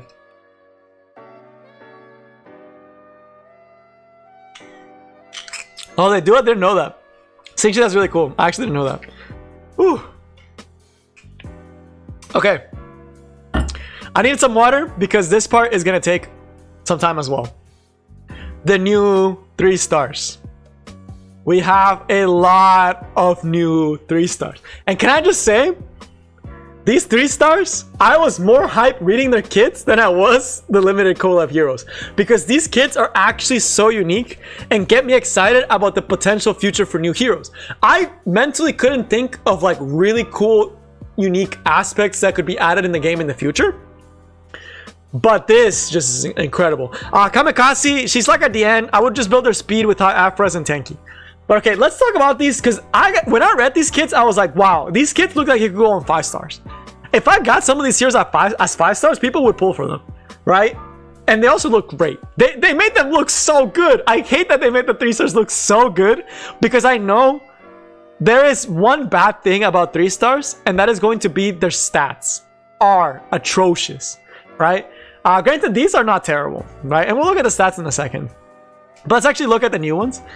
And let's start with the 5. But I'm going to tell you right now, just as a pre-space, the kits look incredible. Like, just looking at these kits, I actually am excited for what future units in this game can actually bring. Let's go all the way to the 3 stars. And let's start with the fire one. Let's start with the least interesting one, and let's go to the more interesting ones, because they get pretty amazing later on. And I did pull the fire one, so that's why I can't find. I'm just going to look it up by element. This will be much faster. Melanie. So this is the first one, right? Stat-wise are going to be atrocious because all 3 stars are suffer from low stats, right? So her attack is terrible. Her HP is not, it's okay, but her speed is also terrible. She has no crit rate or anything. She's kind of like, looks like a bruiser, but the stats are super low, right? The S1 is just a stun, right? It's a simple stun, which can be annoying. 40% chance to stun, right? Nothing crazy, but you can soul burn it to get it 60% and get it guaranteed as a critical hit, right? So that's cool. That kind of reminds me of Charlotte a little bit, but it's not in her. It's not naturally in the S1. It's part of the soul burn. Then there's going to be the S2. When you get attacked, you have a chance. This is like there's that mage artifact that does this. That they essentially slap this on there to make up for her lack of good stats, right? But it is RNG, so there is that. The other part though is it made her a mini Sage Ball because she gets a 10% CR push at the end of every turn. So she's legitimately a mini Sage Ball in the fact that she gets 10% CR push on her own, right? So that's really cool. That's actually really awesome that they're putting like all those different stuffs. Like Sage Ball, you can think of it here. This is kind of like Mates, except it doesn't have as much stuff. It kind of like Charlotte where it crits. And then there's the S3. And then we actually look at the skills.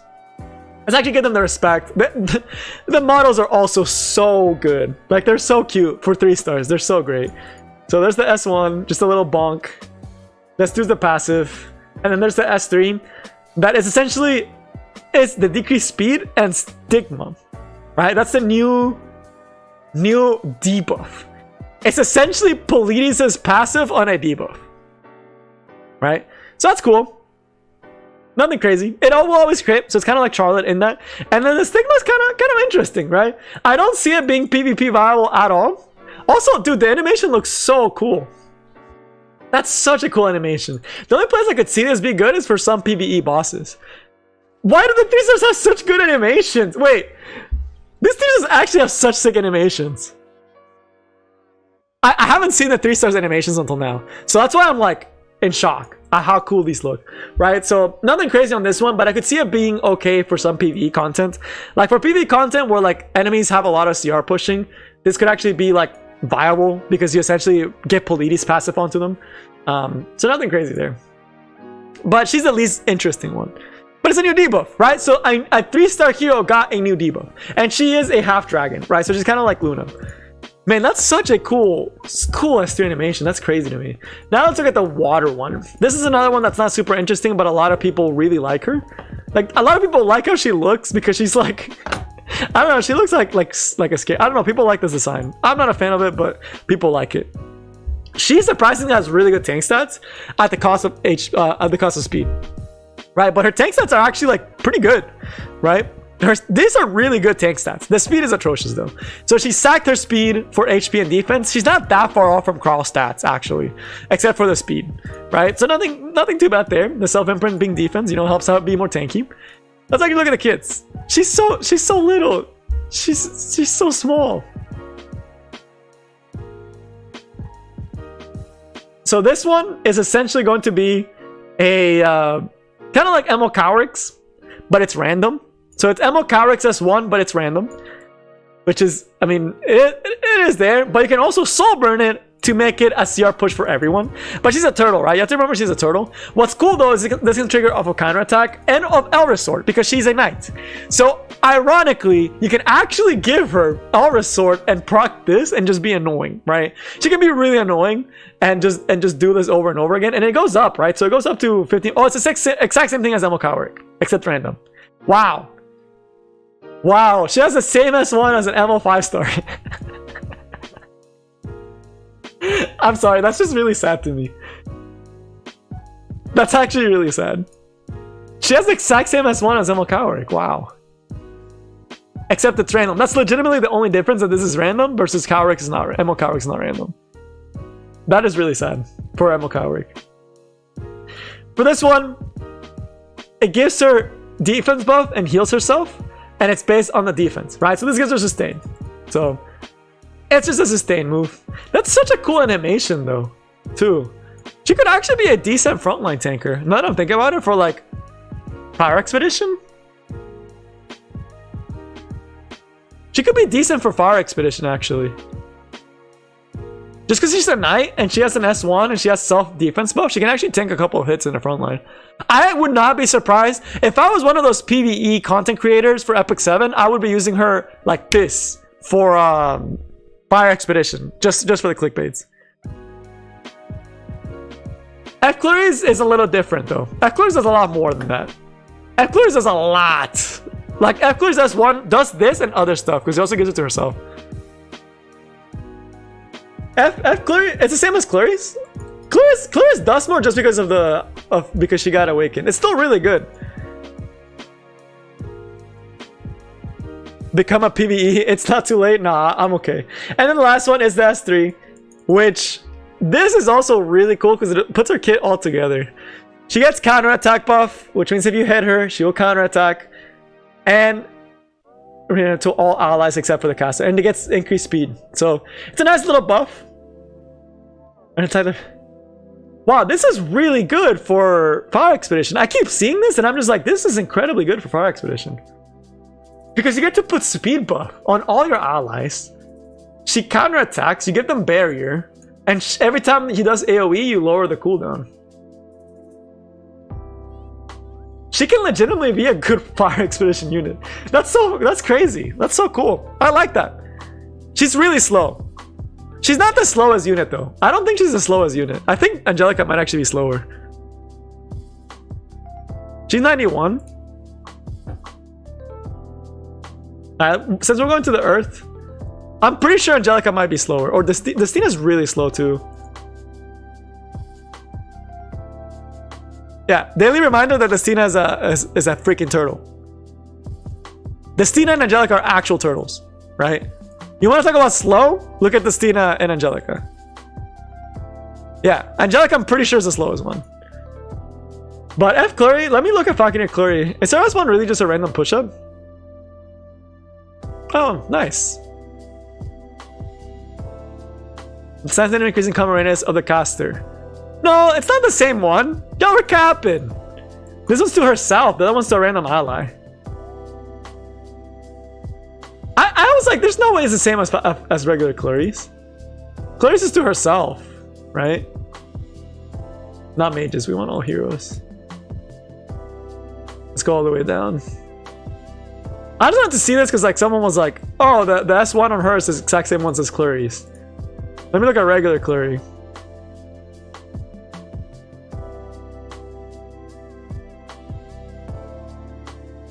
Yeah, it's not the same as one. It's not the. It's the runes. Yes, it's the runes, but it's not the same as one. Right? I'm sorry that I had to check that. I was just like, I'm pretty sure that this is just Emo Cowrix. Because Emo Cowrix is that determined target. Hers is just literally Emo Cowrix but random. Right? So for reference, Emo Cowrix S1. Yeah.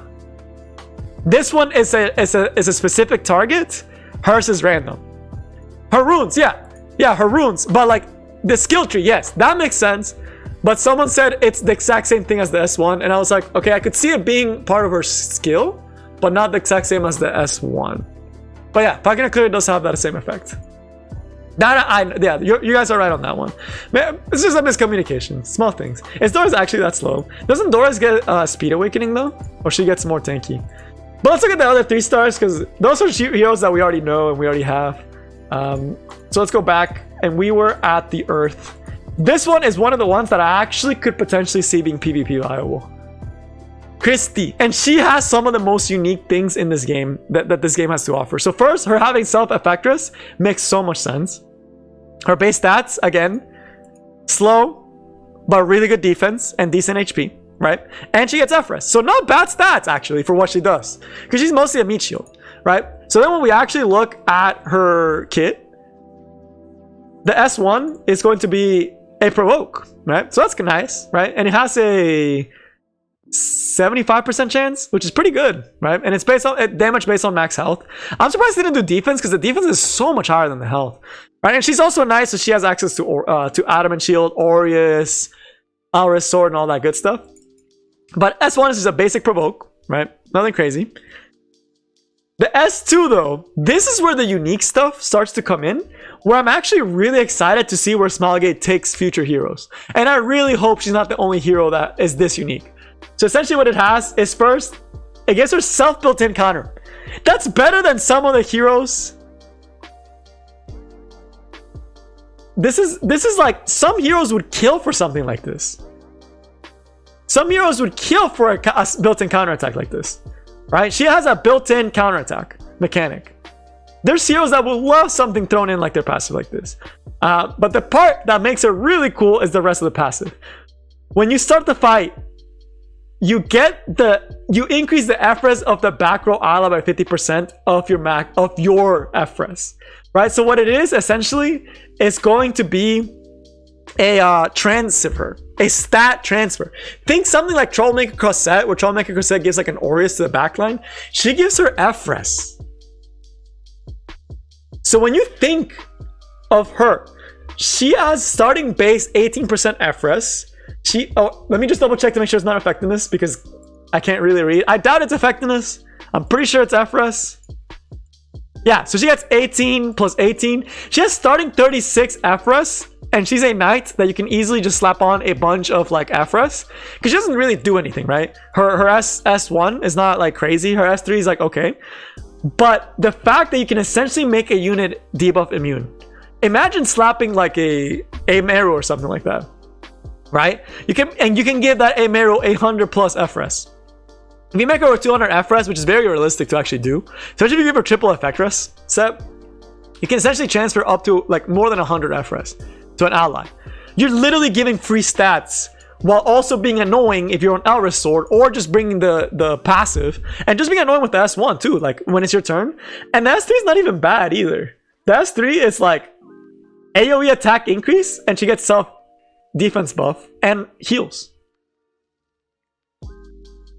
right? And it's every 2 turns. If you soul burn it, you can essentially have almost attack buff all the time if you soul burn. That's really good. It is literally a free stat buff.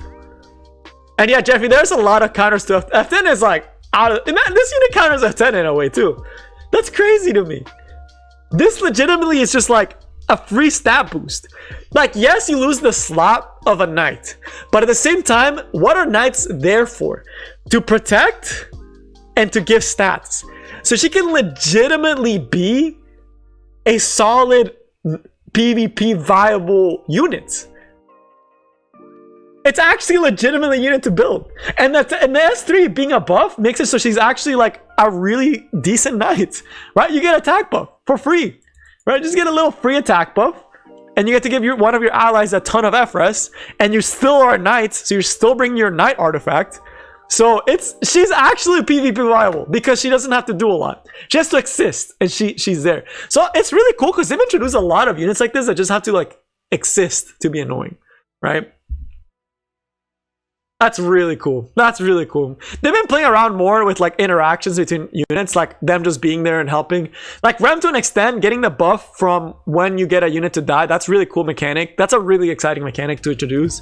There's a really cool stat transfer to change too. Yeah, she doesn't really need speed. I mean, she needs some speed because you do want to get her S3 up. You want to actually use her S3, right? You actually want to give the buff. Attack buff is nice, right? But imagine making like you can make pretty spicy stuff. You can make some really cool protect the castles with her. So overall, like, she's a cool one, right? That's pretty exciting. And then the last two are also really cool. Like, those three are honestly so cool to me. The last one is Penelope, which I actually did end up pulling. So Penelope, who is somehow a thief. Fun fact, this is the Penelope that is also in the shop. This is her but younger. So if you guys follow the story and you've met Penelope in the story, this is the same Penelope. That girl that sells to dragons and to humans, the merchant, this is her. Just young, right? Before she became a merchant, right? But stat-wise, again, crit rate, self-imprint is nice because it eases some of the stat requirements. Self-crit rate, terrible defense. Okay speed, it's not great. Decent attack, terrible stat line. That's most DPS 3 stars suck because of the stat line, right? It sucks that it has to be that way, but it is that way.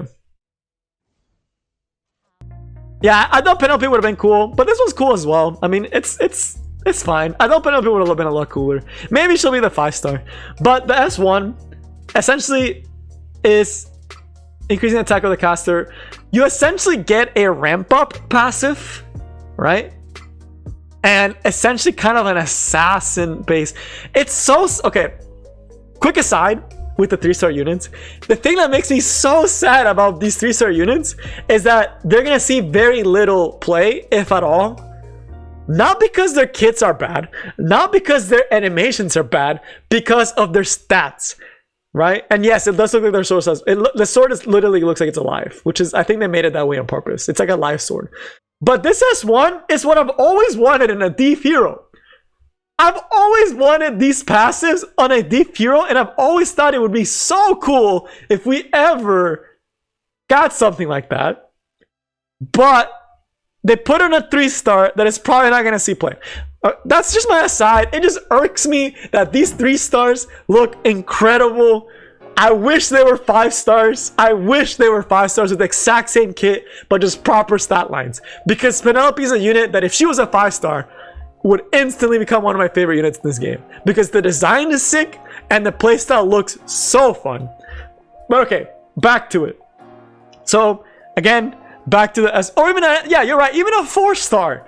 But essentially, this is one attacks the enemy, increases your own CR, but if you kill, when an enemy dies, you get 75% chance. So it's literally a ramp up thief that self CR pushes. So essentially, you kill and then you go into the next one. It's like an executioner. That's so cool. Like, you realize how cool that is? We don't have an executioner hero in this game. We don't have a unit that essentially says, when you kill, mess the enemy up. You know, like a ramp up. This actually feels like an assassin. And this is just the S1. Look how cool this S1 is. But she's never going to see play because she's a 3-star. Oh, I am so frustrated by that. But again, that was just my aside. Let's go back to actually talking about the kid. That just irks me. That S1 is so fun. That's too is a skill that again is really solid, right? It reduces debuff duration of all allies by 1 turn and gives a barrier to herself, and you get an extra turn, right? That's really cool, right? And the fact that the barrier is 3 turns will make sense in a second, and the fact that it's based on attack and all that stuff is also really, really cool, right? So that part, really, really cool. Oh yeah, Stena does ramp up. You're right, Stena does ramp up, but Stena doesn't get. Can you imagine if Stena got 75% CR push after she killed a unit? Yes, the ramp. You're right. Stena does ramp up. Ravi ramps up. So I can't say there's no ramp up unit. I'm saying more like an executioner. I guess that is true. More like an executioner. Lorena. Yeah. Okay. Not maybe a ramp up, but more of like executioner style, where like if you kill, you get 75% CR. You can literally just execute a whole enemy team. It's not like that's so cool to me. It's like boom, kill, boom. I get speed up and more attack. I go in, kill the next one, boom, execute, go kill the next one. That's so cool to me. That would be so cool, where you can just wipe a team. That would be so cool. But this S2 is actually really cool. That it gives her barrier and pseudo cleanse, not a real true cleanse, but a pseudo cleanse. But what makes this really cool is that she can actually self stealth. So the last one is going to be a new debuff called resource reduction. That it's guaranteed to land even if you hit or not, but it reduces fighting spirit and focus. So essentially, it says effector systems or whether or not attack hits, which means that you don't need effectiveness for this to actually land, but it won't go through immunity, I'm pretty sure. Right? I don't think this will go through immunity, but I'm curious. If this goes through immunity, that could be really interesting. It could help control Seaside. It can help with Rylet, right? You can control a Rylet with this. Who's another focus? Ravi to an extent, although Ravi's not seeing that much play anymore. Right? Landy, if you actually get to hit Landy, although Landy will just ramp up because you have buffs again. So it's a cool concept. But you also decrease you also have a 100% chance to decrease attack and stun. Right? That part's really cool. And then the part that makes sense where she gets a barrier is because she self-stealths. So essentially what you're able to do is do this, buff up your attack or reduce some stuff, do this, set up stealth, and now you have stealth and barrier. So they need ways to actually mess through things, right? So really cool S3, really cool kit. Man, she looks so good too. I really want her to be the next SE, even though she just got released. Is that bad? Is that bad that I want this to be the next SE even though she just got released? Because I think she looks so good and I think she has so much potential for a thief. Like, I could see this S2 giving her attack buff, right? She would get attack buff from this, and then she could come in and just clap. Just like, whoosh. And then stealth, kind of like a Kali, and like kind of like a Kisei style unit. Very similar to Kisei. Would play very similar to Kisei. But the reason why I say she'll never see play is because she is ridiculously squishy, and her speed is not great. So her speed's not great, which is not good, and as well as her HP is not great. So you surviving and getting to S3 is highly unlikely, right? You might as well just, it's not gonna happen. You're not ramping up. It's not gonna happen, right? Which sucks, right? It is the name of the game. So that's so sad. That's so sad. Review came so yeah, I did the RAM review, but I'll make a video more detailed later on, Hernan.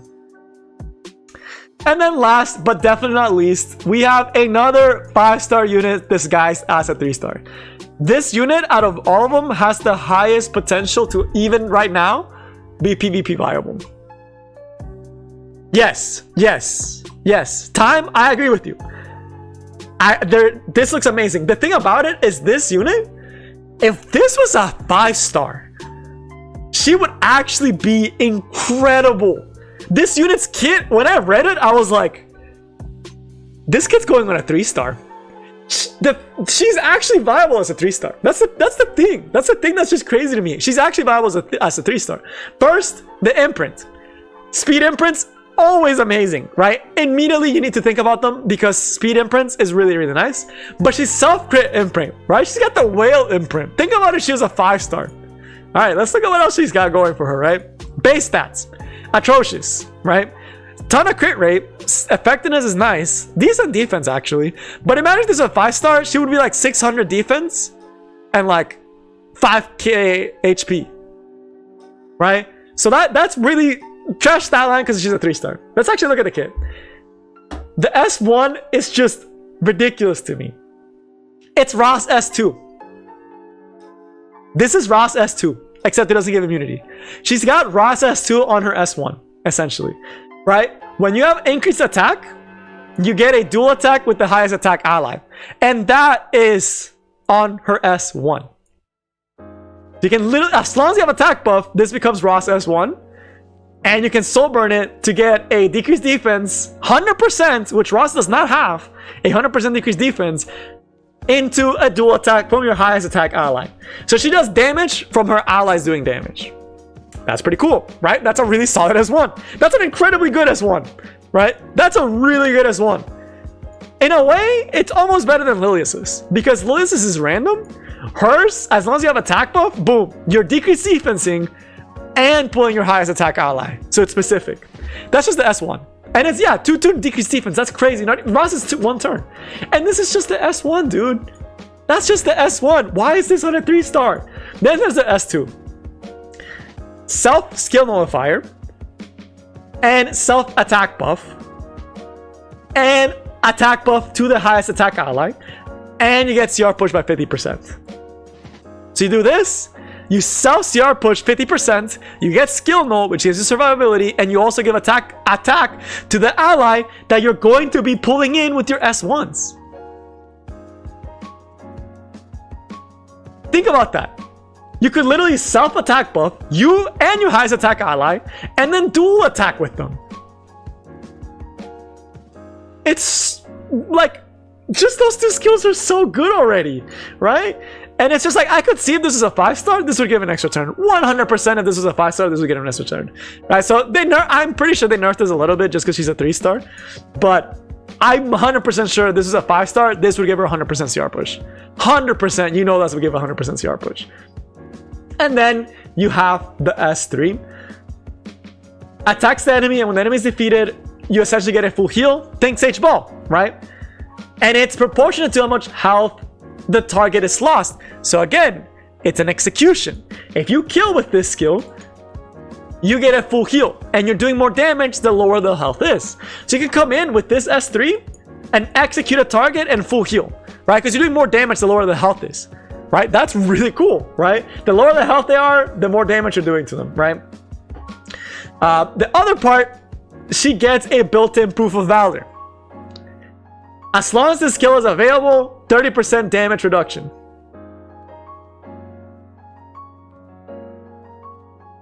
That's crazy. That's crazy. You look at this kit. If I told you this kit was on the next 5-star, would you not pull? Would you not pull? If you saw this kit on a 5-star, would you not be pulling for them? And if they were like a bruiser, right? Like 6k HP, 600 defense, 110 speed. She like, this kit is incredibly good. If this is on a 5-star, I would think, man, this unit can be a really good bruiser, right? I would be like, this unit could be a really good bruiser. But, and here's the big but, right? Her stats are atrocious. These stats are atrocious, right? Granted, for a 3-star, they're not bad, right? Because she has a lot of crit rate. But the defensive stats and the attack stat is just non-existent. If this is a 5-star, this would 100% be like almost 6,000 HP, and this would be 620 defense or something like up there, right? Or be like 5,600 and like 600, right? She'd be significantly bulkier, right? So it's one of those things that is just like why, Smilegate? Why did you have to make these 3-stars so damn good kit and look wise? And she looks incredible. Look at her. I want an SC already, and she just came out. Oh man, I'm upset. I'm upset. Her kit is actually insanely powerful. So, to summarize the new 3-stars, their kits are 4 to 5-star level. Their design and even their animations, the S1 and S2 animations, are 5-star level. They're better than some 5-stars. And their stats are ass. So the problem with them becomes, because their stats are so horrendous, they are most likely not going to see play. Now, if you want to make them work, let's say you are low on Molagora, right? The units I would recommend for you to build if you're low on Molagora, because you can actually use them, Christy is a legitimately, actually a really good unit for what she does. She's actually a decent control counter. So if you're someone that struggles against control, just use her. It's a 3-star. It's really easy to build, right?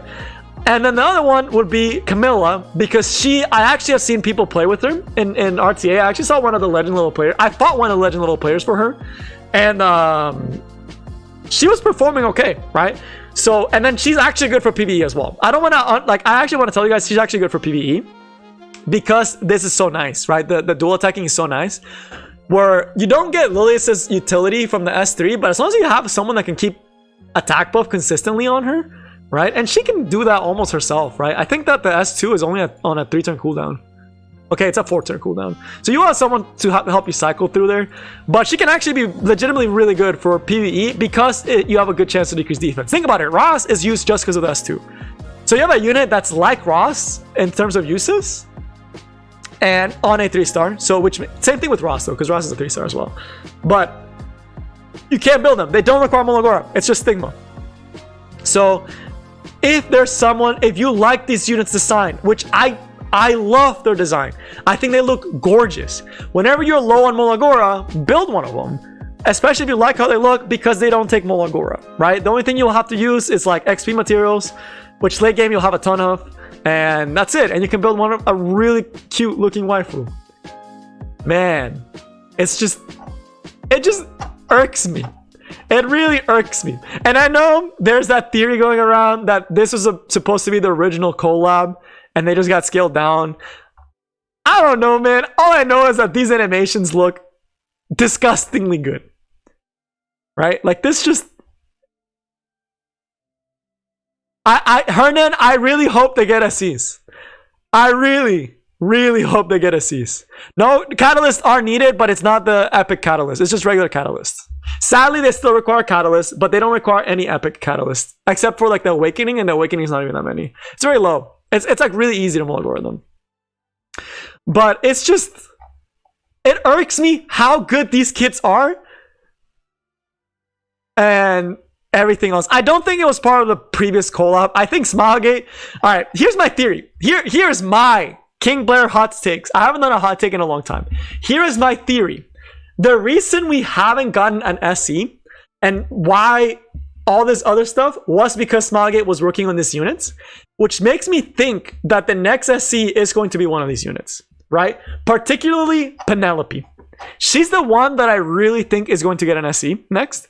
Here's my hot take theory, because we're on the rotation for a dark hero to get an SE, right?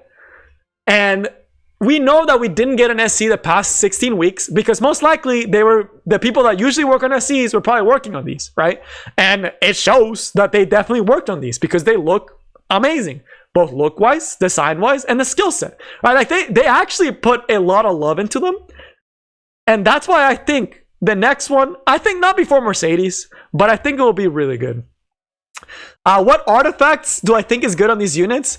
Well, for Helen, honestly, a defensive artifact, you can take her into Fire Expedition. If you like Helen, she actually looks like a viable Fire Expedition. And if you really need a knight for Wyvern, she can also work there. And then you could just give her something like a damage reduction artifact for Wyvern for herself, like Sword of Ezra. Christy, you would most likely give her, because this can provoke and be annoying, I could see her using Elris, right? But again, Adamant Shield Aureus, because she's a knight, you can just bring the protection. Since she's already not doing a lot, you can just double down on her not doing anything and just use her for the Afres buff and just give her Aureus or Adamant Shield to soak up some damage. Melanie, I don't really see a place for her. She's probably the worst one. Out of all the new 3-stars, she's probably the worst one. I honestly don't know what artifact I would give her.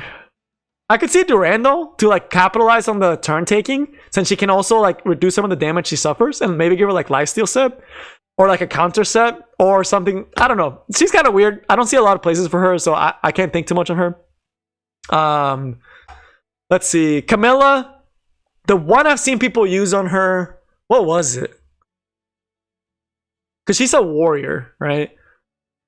I think it might have actually been the effectiveness increase one. Because they wanted to land the decreased defenses. Like the Mui one that gets effectiveness, I think that's what they used on her, is the Mui artifact. Just because they wanted her to use her, right? Because she already has built-in proof, right? She already has the proof of valor. I could see Durandal as well, though, because with Durandal, if they try to kill her early, then you're just getting turns, right? And then Penelope, honestly, I kind of want to say Violet Talisman, actually. Because she gets extra turn, and she already has to take turn 1. She should be building her fast. I could see Violet Talisman to give her some survivability. Even artifact, that's kind of cheese. That's kind of cheese, but you could probably use it. It's not gonna proc that often. Yumi would work okay.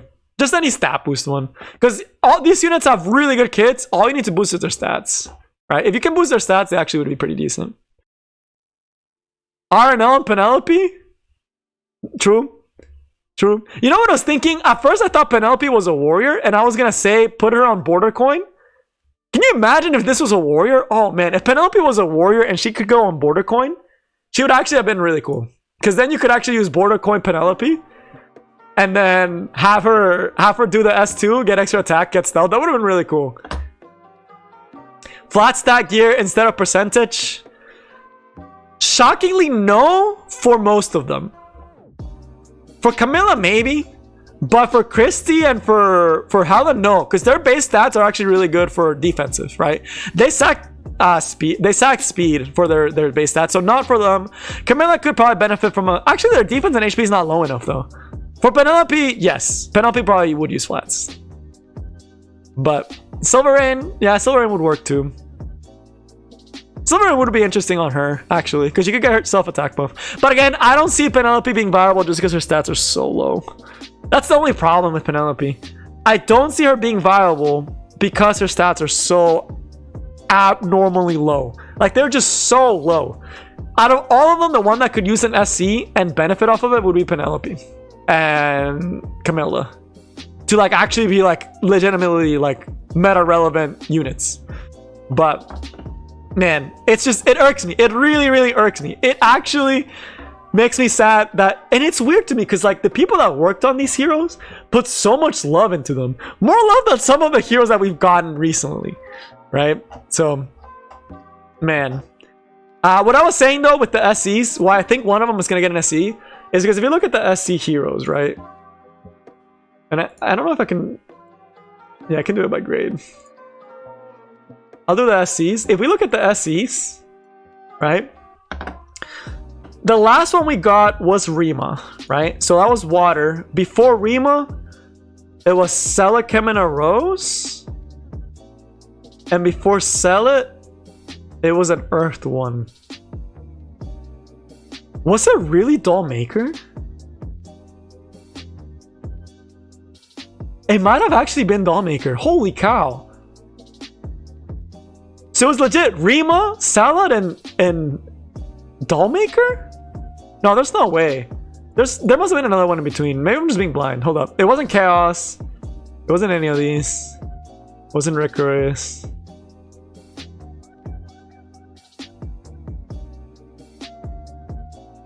I know she was the latest one.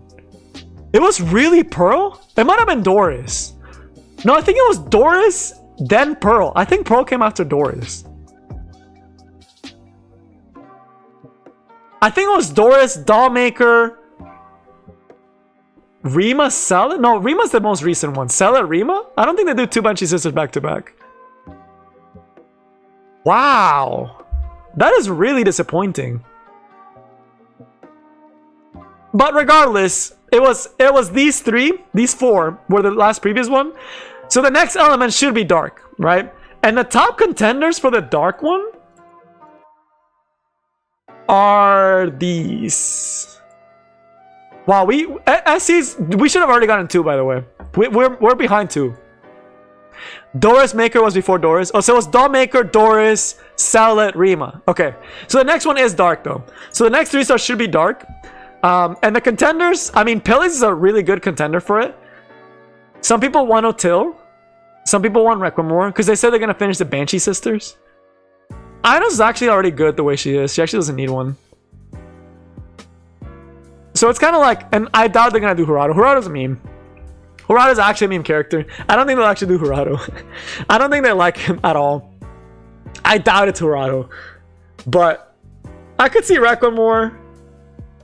So that's why I think it's a good chance it might be Penelope. But it's most likely going to be a dark, right? We're most likely getting the next C is going to be dark, which is why I think it's going to be Penelope. Because her kit feels the one that it can't function as a 3-star. As well as the fire one. But the next one we're getting is fire, right? Like even Sven, some people used to use him and he's okay. But if they follow the trend, I mean, there's no trends, right? Because Maga does whatever the hell they want. So I can't tell you prediction trend-wise. For all we know, they can just do whatever the heck Smilegate wants. Smilegate could come tomorrow and be like, you know what? We're feeling like SC changing. I don't know. We're feeling like SC changing Nemunas. They can just drop that. And there's no prediction to that, right? There's nothing you can predict about that. Smilegate does that sometimes too. It could be Godmother. They could show up tomorrow and be like, oh yeah, Godmother is getting an SC. But the ones that we know we have to get still is going to be Mercedes. So that's one that we know we are getting. So Mercedes we know we are getting this year, which is why I think that one's going to be probably after the dark one, right? So it'll be SC Mercedes and then hopefully one of the dark ones. But then again, Smilegate's going to do whatever Smilegate wants. So there's that. But yeah, and then the collaboration pack. I bought these. Yes, I wailed. I used all my income from YouTube this month. So I cannot buy anything else YouTube related because I used it to pull units. SC 4-stars will be cool though. Once Mercedes gets it, that's going to be really interesting. Yes, Edwin, during the live stream for the tournament, they confirmed that we are getting SC Mercedes this year. Right? So, I have not talked about Closer Charles. We're about to get to him. And then, of course, this Molagora pack. I mean, I don't wail enough to want Molagoras that bad. But yeah. So, that's as far as the updates we got. So, we've been talking for almost 2 hours. And we're not even done. There's still things to talk about. This patch was huge. Like, I have to say, this patch was tremendously huge. We are now going to talk about Close Charles. Yes, you heard that right. Close Charles. That is actually his name. Where do I begin with this character? We'll start with an ad. How about that? Let's see if this ad actually works. Okay. Preface. We saw some really cool stuff from Smilegate's side. The 3 stars have a lot of Carlos sounds pretty funny too. But we've gotten really cool stuff. Just remember, we got new 3 stars, we got a really hype new story, and we know we're getting the next summer limited Iceria next week, right? So Smilegate has been working overtime for all the months they've missed. But the unit that shows that the resources were going to the collab and scrambling to do all this other stuff is Close Charles. Close Charles suffered for the sins of the collab and for the sins of the delay, and it shows a lot, right? So just preface by that, they've done a lot of good stuff, and clearly the resources were working on the collab, and it shows. It just shows. It shows that they were working on the collab in the summer side story, because this just felt odd. This S3 is arguably one of the worst they have done.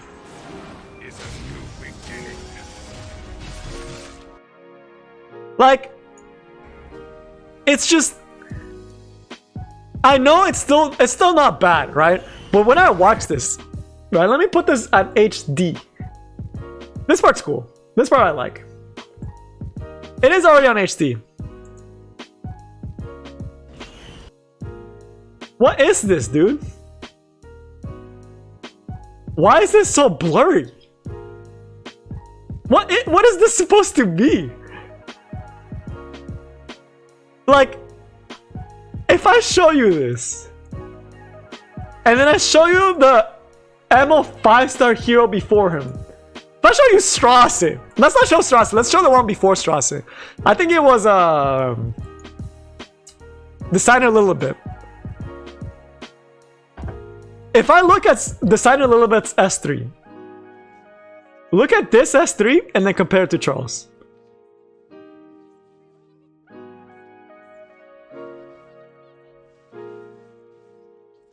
And then let's look at the one closely behind her. Even Solitaria's was like pretty good, actually. Let's look at Solitaria, right? Even Solitaria, right?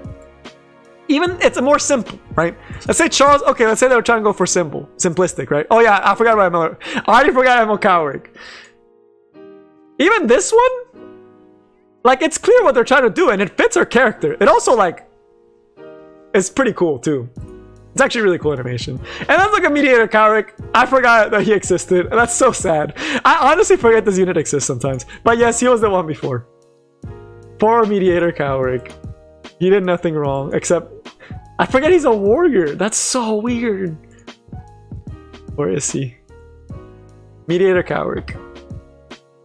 Even his S3, right? That is a little bit more on the more simplistic side, right? It shows a clear design theme, and it shows like really well drawn art, right? So even the more simple one, it shows kind of like the nature. And then you look at this, and then look how he drops. Like, this part would have been, I'm gonna slow this down. We need to look at this in slow-mo. It's just so odd to me, man. So you just get so first, wait. Is it even the airplane at first? I might just be being nitpicky though. So he hops on this weird thing that immediately turns into an airplane that's super blurry. That turns into him jumping off. This part's cool though. This part, I have to admit, it's pretty cool. But the other part is just not great, right? It's not great. It's not one of my favorite ones, and it kind of shows that it didn't feel complete, right? That's fine. You guys didn't come here for the animations, right? But it's just kind of like, man, I feel like it could have been so much cooler. Also, is it just me? Why does he look so sad? Like, he looks like such a grandpa. Like, he looks like such a badass, but a grandpa that is gonna make you like want to like eat cookies, right? Like this dude is someone that I probably would get to see, and like if I visited, he would bake me cookies, even though he looks like a badass, right? It's just like, I don't know, man. It just kind of doesn't fit the vibe, right? He looks. So there's something weird to me. There's something weird to me when I look at him. I don't know what it is about him just being like, oh, I don't know. There's something about, I don't know. I can't tell you what it is. That's just me being nitpicky though. That's just me being nitpicky. But he just looks like he doesn't look serious. He just looks sad. Like it's weird. It's weird. It's weird. I don't know. But the animation's not the greatest compared to some of the 3 stars. I haven't seen the storyline actually. The last sword.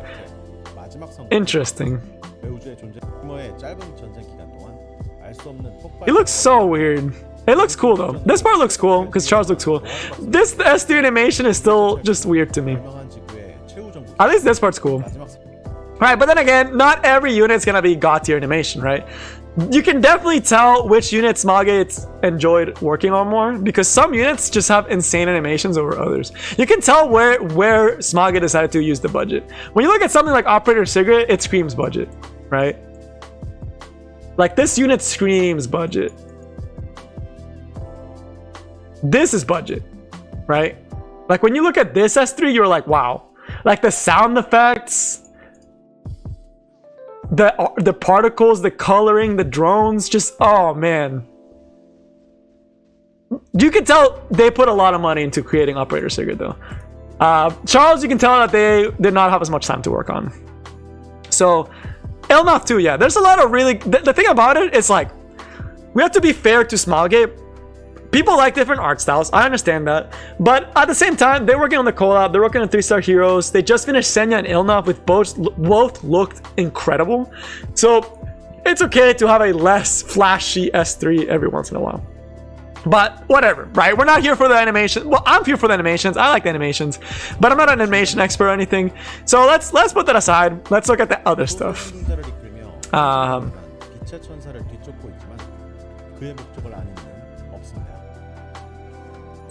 Let's look at the rest of the kid, right? So as far as stat line, he has Violet's stat line. So he has the exact same stat line as someone like Violet. And when you think of Violet, you usually think slow and damage over time, right? Because that's what the stats kind of tell you, right? Because he has really high HP, terrible defense, solid speed, and good attack, right? It's the same stats as Violet, I'm pretty sure.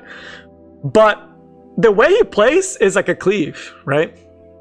So this part is cool. He also has the whale imprint. Yes, he does have imprint crit, right? This is considered the whale imprint because if you have this imprint, it's a lot easier to build the hero and you can actually give them a lot more stats. Because it's the most stats per... It's the most roll value for your stats for getting the imprints. So that's a stat-wise decent stat line. I mean, when I saw this, I was like very curious about it because I saw Thief and I saw really good offensive and a potential defense, right? So let's look at the rest of the kit. So closer, interesting. I don't know. I still don't know why it's called Closer Charles. Also, this just doesn't make sense to me. I feel like the translation just went off. But as far as this skill, sorry, I was reading the chat. That's why I got that's what, yeah, honestly, that's probably why they both upgraded Sigurd, because you could tell they love that unit. But okay, sorry, I got distracted. So first, the S2. After not except for the caster attacks, if the enemy's health is less than 30%, you get a, I believe it goes up to 50% CR push. Yeah, it goes up to 50%. So when an enemy is gonna die, you get a 50% CR push and you get perception. This is the exact same buff that they give to Violet. So you get increased crit rate and increased crit damage. So what's really crazy is that with this passive and with his, where is it? His self-imprint, if you do happen to get the self-imprint and the passive, you're already looking at a 55% crit rate. Right, so that's very high crit rate just from this, right? That's really solid. But you essentially get it when an enemy is about to die, right? So when an enemy is below 35%, 30%, not 35%, he gets an extra turn, right? Now let's see the rest of the kit. Then there's the S3, the Descent. So AoE attack that gives attack buff and increases CR by increasing combat range by 20%. So it's a CR attack buff. And he gives himself evasion. So already, when I look at this kit, and a lot of people say he's all over the place, but to me, it's clear where they built him and what they want him to do, right? The way they built this is they made him for cleave, and it shows. This is a cleave unit, right? A lot of the stuff that he has plays around it being cleave, and the way that I see it is kind of like a challenger Domino, right? When I see this, it gives me Sidon vibes, where you have a unit that sets up into you, and then you set up for the rest of the team by giving attack buff and CR push, right? So it's kind of a Sidon, but what's unique about this is that it opens up another type of cleaving for even units like Pavel, right? So think like Pavel starting with Charles could be really good, right? You don't have to put Sidon. If you don't want Sidon, you can actually put Pavel with closer Charles, right? Because if the Pavel comes in, kills a unit, then you'll get the push up the rest of your team and give them attack buff, right? So, and then the Pavel can give him attack buff with the EE, right? So it kind of makes it so Pavel cleaves are going to be better, and it can take the place of Sidon in certain situations where you may want to go a little bit more aggressive and you don't want to Cerise, right? So if you don't want to Cerise and you want to rather just go full in, full aggro, single target, this could be pretty good, right? So that part's cool. And the increased evasion is kind of weird that they give it to him, because like after he does the S3, it's kind of like almost done, right? What's really cool about this one is the damage increases according to the lost health, and if you kill, you lower the time of descent. You basically go in for cleanup crew, right? And of course, it doesn't clean up the rest of the tomb, but again, it's just damage, right? It's just straight damage skill. Closer Charles is through and through a cleaver unit. It's just what it is, right? He's a cleave unit. He'll S3. He puts damage on the board. He potentially finishes off one of the targets that dies, right? Or potentially that dies with Strassi, right? You come in, you kill, you do your thing, or you can have him set up initially where he doesn't have that much damage and he just sets up for the rest of your team. Just gives kind of like an Operator Sigrid. Think of Operator Sigrid, right? Where Operator Sigrid pushes back, he pushes your team up. You can do it that way. So where you start with Charles, you then kill with the rest of your cleave, and then you cut with Charles again and finish off the job with the S1, right? So that's how I imagine he's going to be used. Most likely going to be more of a setup rather than like a double, like a secondary. I could see this being more of a setup than a secondary. So think Operator Sigrid. He's going to play very, very similar to Operator Sigrid, where he opens, gives attack buff, gets evasion so he can survive till next turn, and then will set up in the rest of their team and can finish off the job, finish up the stragglers with the S1, right? So if for some reason they have something that can survive longer and somehow is able to clear your party and doesn't kill Charles because he evades, then you can come in and finish it off with Demolition, right? So it's a cleave unit, and yeah, nothing really crazy cool, except that the S2 that gives himself CR push can be used after you set up with him when your cleave goes. So it'll be a cleave unit. I mean, he'll definitely be used. It's just I'm personally not a cleaver, so I can't say particularly where I think he would 100% go, right? But yeah, the budget's not great on it. But yeah, he looks very sad. I agree. I didn't even read the comments, but I realized that yeah. But yeah, so all in all, TLDR for Closer Charles, he is a cleave unit that can set up similar to Operator Sigrid if you don't have Operator Sigrid. and can later on execute and finish off the rest of the enemies. As you see here, it actually does really good damage, right? So you can definitely execute some enemies that way.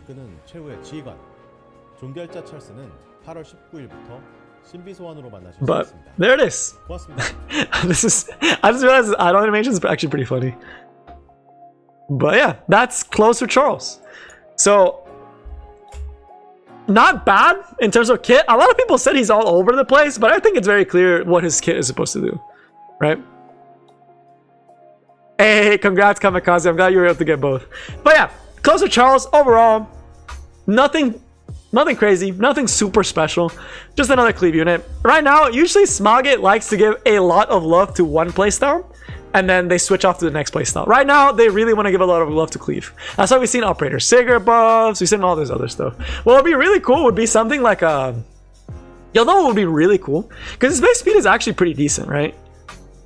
Hear me out. What if, just for the lore, or just for the looks, if you did a Last Rider Crawl, Operator Sigurd, Closer Charles, cleave team? That could be cool, right? I think that could be pretty cool. Where you can set up the attack buff for Operator Sigurd, cleave through the FCC with the S2 that you pushed up with FCC, have the Last Rider Crawl S3 and do a bunch of damage after the Operator Sigurd goes, and then who's another like Earth style? I don't think we've got another one. I think it's just Last Rider Crawl, Charles, and I guess Yuna kind of fits the vibe too. I think they're not exactly from the same place. I don't think he's the same place as Last Rider Crawl, actually. But they look similar, right? They look similar. So I could see it. It'd be a cool stylistic choice if you wanted to play the game for fun and for looks. That would be a really fun looking team that could actually function. So all in all, he looks alright. Nothing crazy. Right? Will ML Samuel follow his story? Maybe. Would be cool. It would be interesting to see Sermia. But the last thing to talk about for this video is going to be the new summer event. So this is what the reason why right now it is very rough for players. We're confirmed to get this in 2 weeks. But this got me really hyped up. So this is the last part. Sorry if I got distracted. The longer it takes for the longer I'm on stream, the more tired I start to get. But yeah, this is the new summer side story. The Chaos Order. We're gonna get more about Chaos, which is gonna be cool. But yeah, the Order of the Sword is going to summer, and the sister and Momo got to join in. But yeah, it's really cool. It's really cool, and I really hope. By the way, this is Alexa. In case you're wondering who this is, and you're like, who's this waifu? This is Alexa. This is Alexa. In case you're wondering, yes, this is Alexa. The 3-star? She grew up. She super grew up. Right? Let's find her. She's a thief, right? This is her. This is Alexa.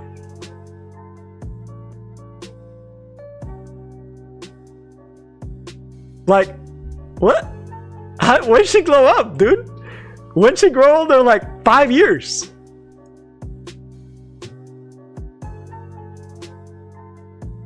I'm gonna show you this. It's hard, but you start seeing the resemblances, right? Also, she grew her hair out too, which, like, I don't know. I'm not a girl. If there's a girl in the chat, is this actually possible to do with this short of hair?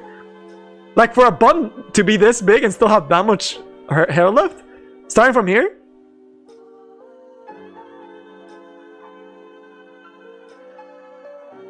So, yes, that is Alexa. I don't think it's possible, though. It's very little hair here, so it's definitely, like, in the future. She grew up, right? She grew up. Xiaomi, of course, always looking like a monster, dude. Look at her just... Bro, this is just like... Bro, if it's Samurai Seria or Summer Serbia, bro, look at this demon, bro. She's just stomping, dude. Oh my, I'm so excited for this side story. I am so excited for this side story. I am so excited for this story. Look at that. This could be a thumbnail. This is probably gonna be a thumbnail. One of these streams is gonna be Sermia. Probably for one of the summer streams. Because look, this looks amazing. This looks sick. Dude, she looks so cool.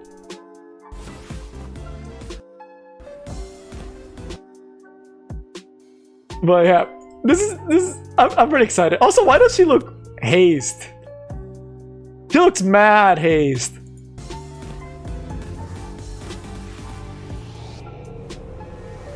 Is that just sunburn? How'd she get sunburned there when she's wearing a big ass hat? The more I watch this, the more confused I get. But regardless, I'm hyped for it. I'm all for it. I'm excited. I am hyped.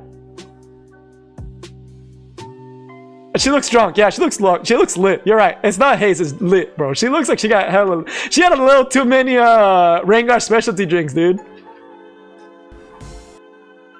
She got a couple too many Rengar specialty drinks, dude. But I don't know. I'm hyped. I'm excited for this. I definitely think it's gonna be a really cool event. We know it's gonna be Samurai Seria. Like 99% sure it's gonna be Samurai Seria. Can y'all imagine? Right? Hear me out. Hear me out. This is tinfoil hat time. Can y'all imagine if they make Sermia another limited hero and we get 2 summer limited heroes? Can you imagine if they did that? Right after doing Ram and Emilia? And then they were just like, oh, you thought it was only 1 summer unit? Oh no. Just think about that. Just think about that. Would they really show a fan favorite? She's getting a skin at least, right? She has to at least get the skin. I doubt it'll be a unit, but she has to at least get the skin. Right? I am sure it's not gonna be a... It's gonna most likely be a skin. I really hope it is a skin. But I doubt it's 2 units. I doubt it. I doubt it. Phantom CIC? Yeah, I remember Phantom CIC. Phantom CIC is still cool. Oh yeah, they never did. They never did. You're right. But, like, think about it, it's like, this skin would actually sell. Because the thing about Araminthia and, like, Lidica, I don't want to hate, but it's like, that skin would not sell that much. Just because it's like, granted that they give Lidica a skin already. But Araminthia doesn't see any play. Lidica at least saw a little bit of play at the time that she got the skin. But most likely, like 99% sure, what's going to happen is Iseria is the unit, and we will probably be due for a new Epic Pass. Actually, it'll be a little soon if they do an Epic Pass, but I really hope they do Summer Iseria. Last summer they did do 2 skins, so I would hope that they do another skin as well for Sermia. Knowing that people know she's like a fan favorite, right? So I would like for her to be this next skin, if they do one. So that would be cool. But yeah, that's it. That's the summer. I'm excited. I'm actually more excited about the summer event than the Collab one. Did we just get Momo? Yeah, we just got Momo. But the thing about it, it's like, I don't know. Yeah, it'd be a little bit too soon. It might be too soon to do it. They might do it like what they did. I don't know if you'll remember, right? But this was a long time ago. So a lot of new players may not remember this. But something that they did the first time the summer event came out was... It was the first time they ever introduced the Epic Pass, was actually during the first summer event for Epic 7, right? So the first event of Epic 7, they had Karen as a skin you could buy, that you would get, and you could also buy the Cess skin. It was an Epic Pass, but it was built into the event where you could get points from the event, right? And yes, Panji is a very fun game. At least try it, right? Give it a shot. It's pretty fun. It's a really fun game. I like it a lot. I would try it, Panji. It's a fun game. It's a fun gacha game. But the OG Epic Pass, I wonder if they'll bring that back. If they do bring that back, that would be super dope. Especially if they did it for Sermia skin. And then maybe another 4-star. Like, what if they did? Like, can you imagine they did the pass, the same thing they did this first time? But instead of Karen and Cess, they did Sermia and Clarissa. Right? That would be so cool. And then Summer already has, like, amazing storylines too. So, that's it. Well, with that, that is all I got for you guys today. For the Rem, I will make the video. I already talked about her earlier in the stream. I will make a dedicated video on whether or not you should pull for them. And it'll be posting within the next 2 hours. So just be on the lookout for that. It'll have my thoughts a little bit more organized, as well as like talking about the artifacts and just talking about the units in the normal fashion that I normally do. And I'm not gonna be as distracted because I don't have a stream to get distracted by. But yeah, all in all, it's cool, right? It's pretty cool. RAM is good for PvE though, for sure. So, and I have not played the new episode, so don't spoil it for me. But I'm still missing a lot of the episodes. But yeah, that's all I got for you guys today. I hope y'all enjoyed the stream. If y'all enjoyed it, make sure you like and sub. Sorry if I said a couple of things wrong. It happens when you're live. I know this is something that like I want to admit it because it's like I definitely get things wrong. There's definitely things I'm gonna get wrong. There's definitely things I sometimes misspeak. Like when I didn't notice Kitty Clarissa, it was FRES, not effectiveness. It was effectiveness, not FRES. Like things like that. Sometimes I make mistakes. I just want to let you guys know. But yeah, I make mistakes. Don't take it too harsh on me. So yeah, it happens. But that's all I got. And I will see you next time. Peace.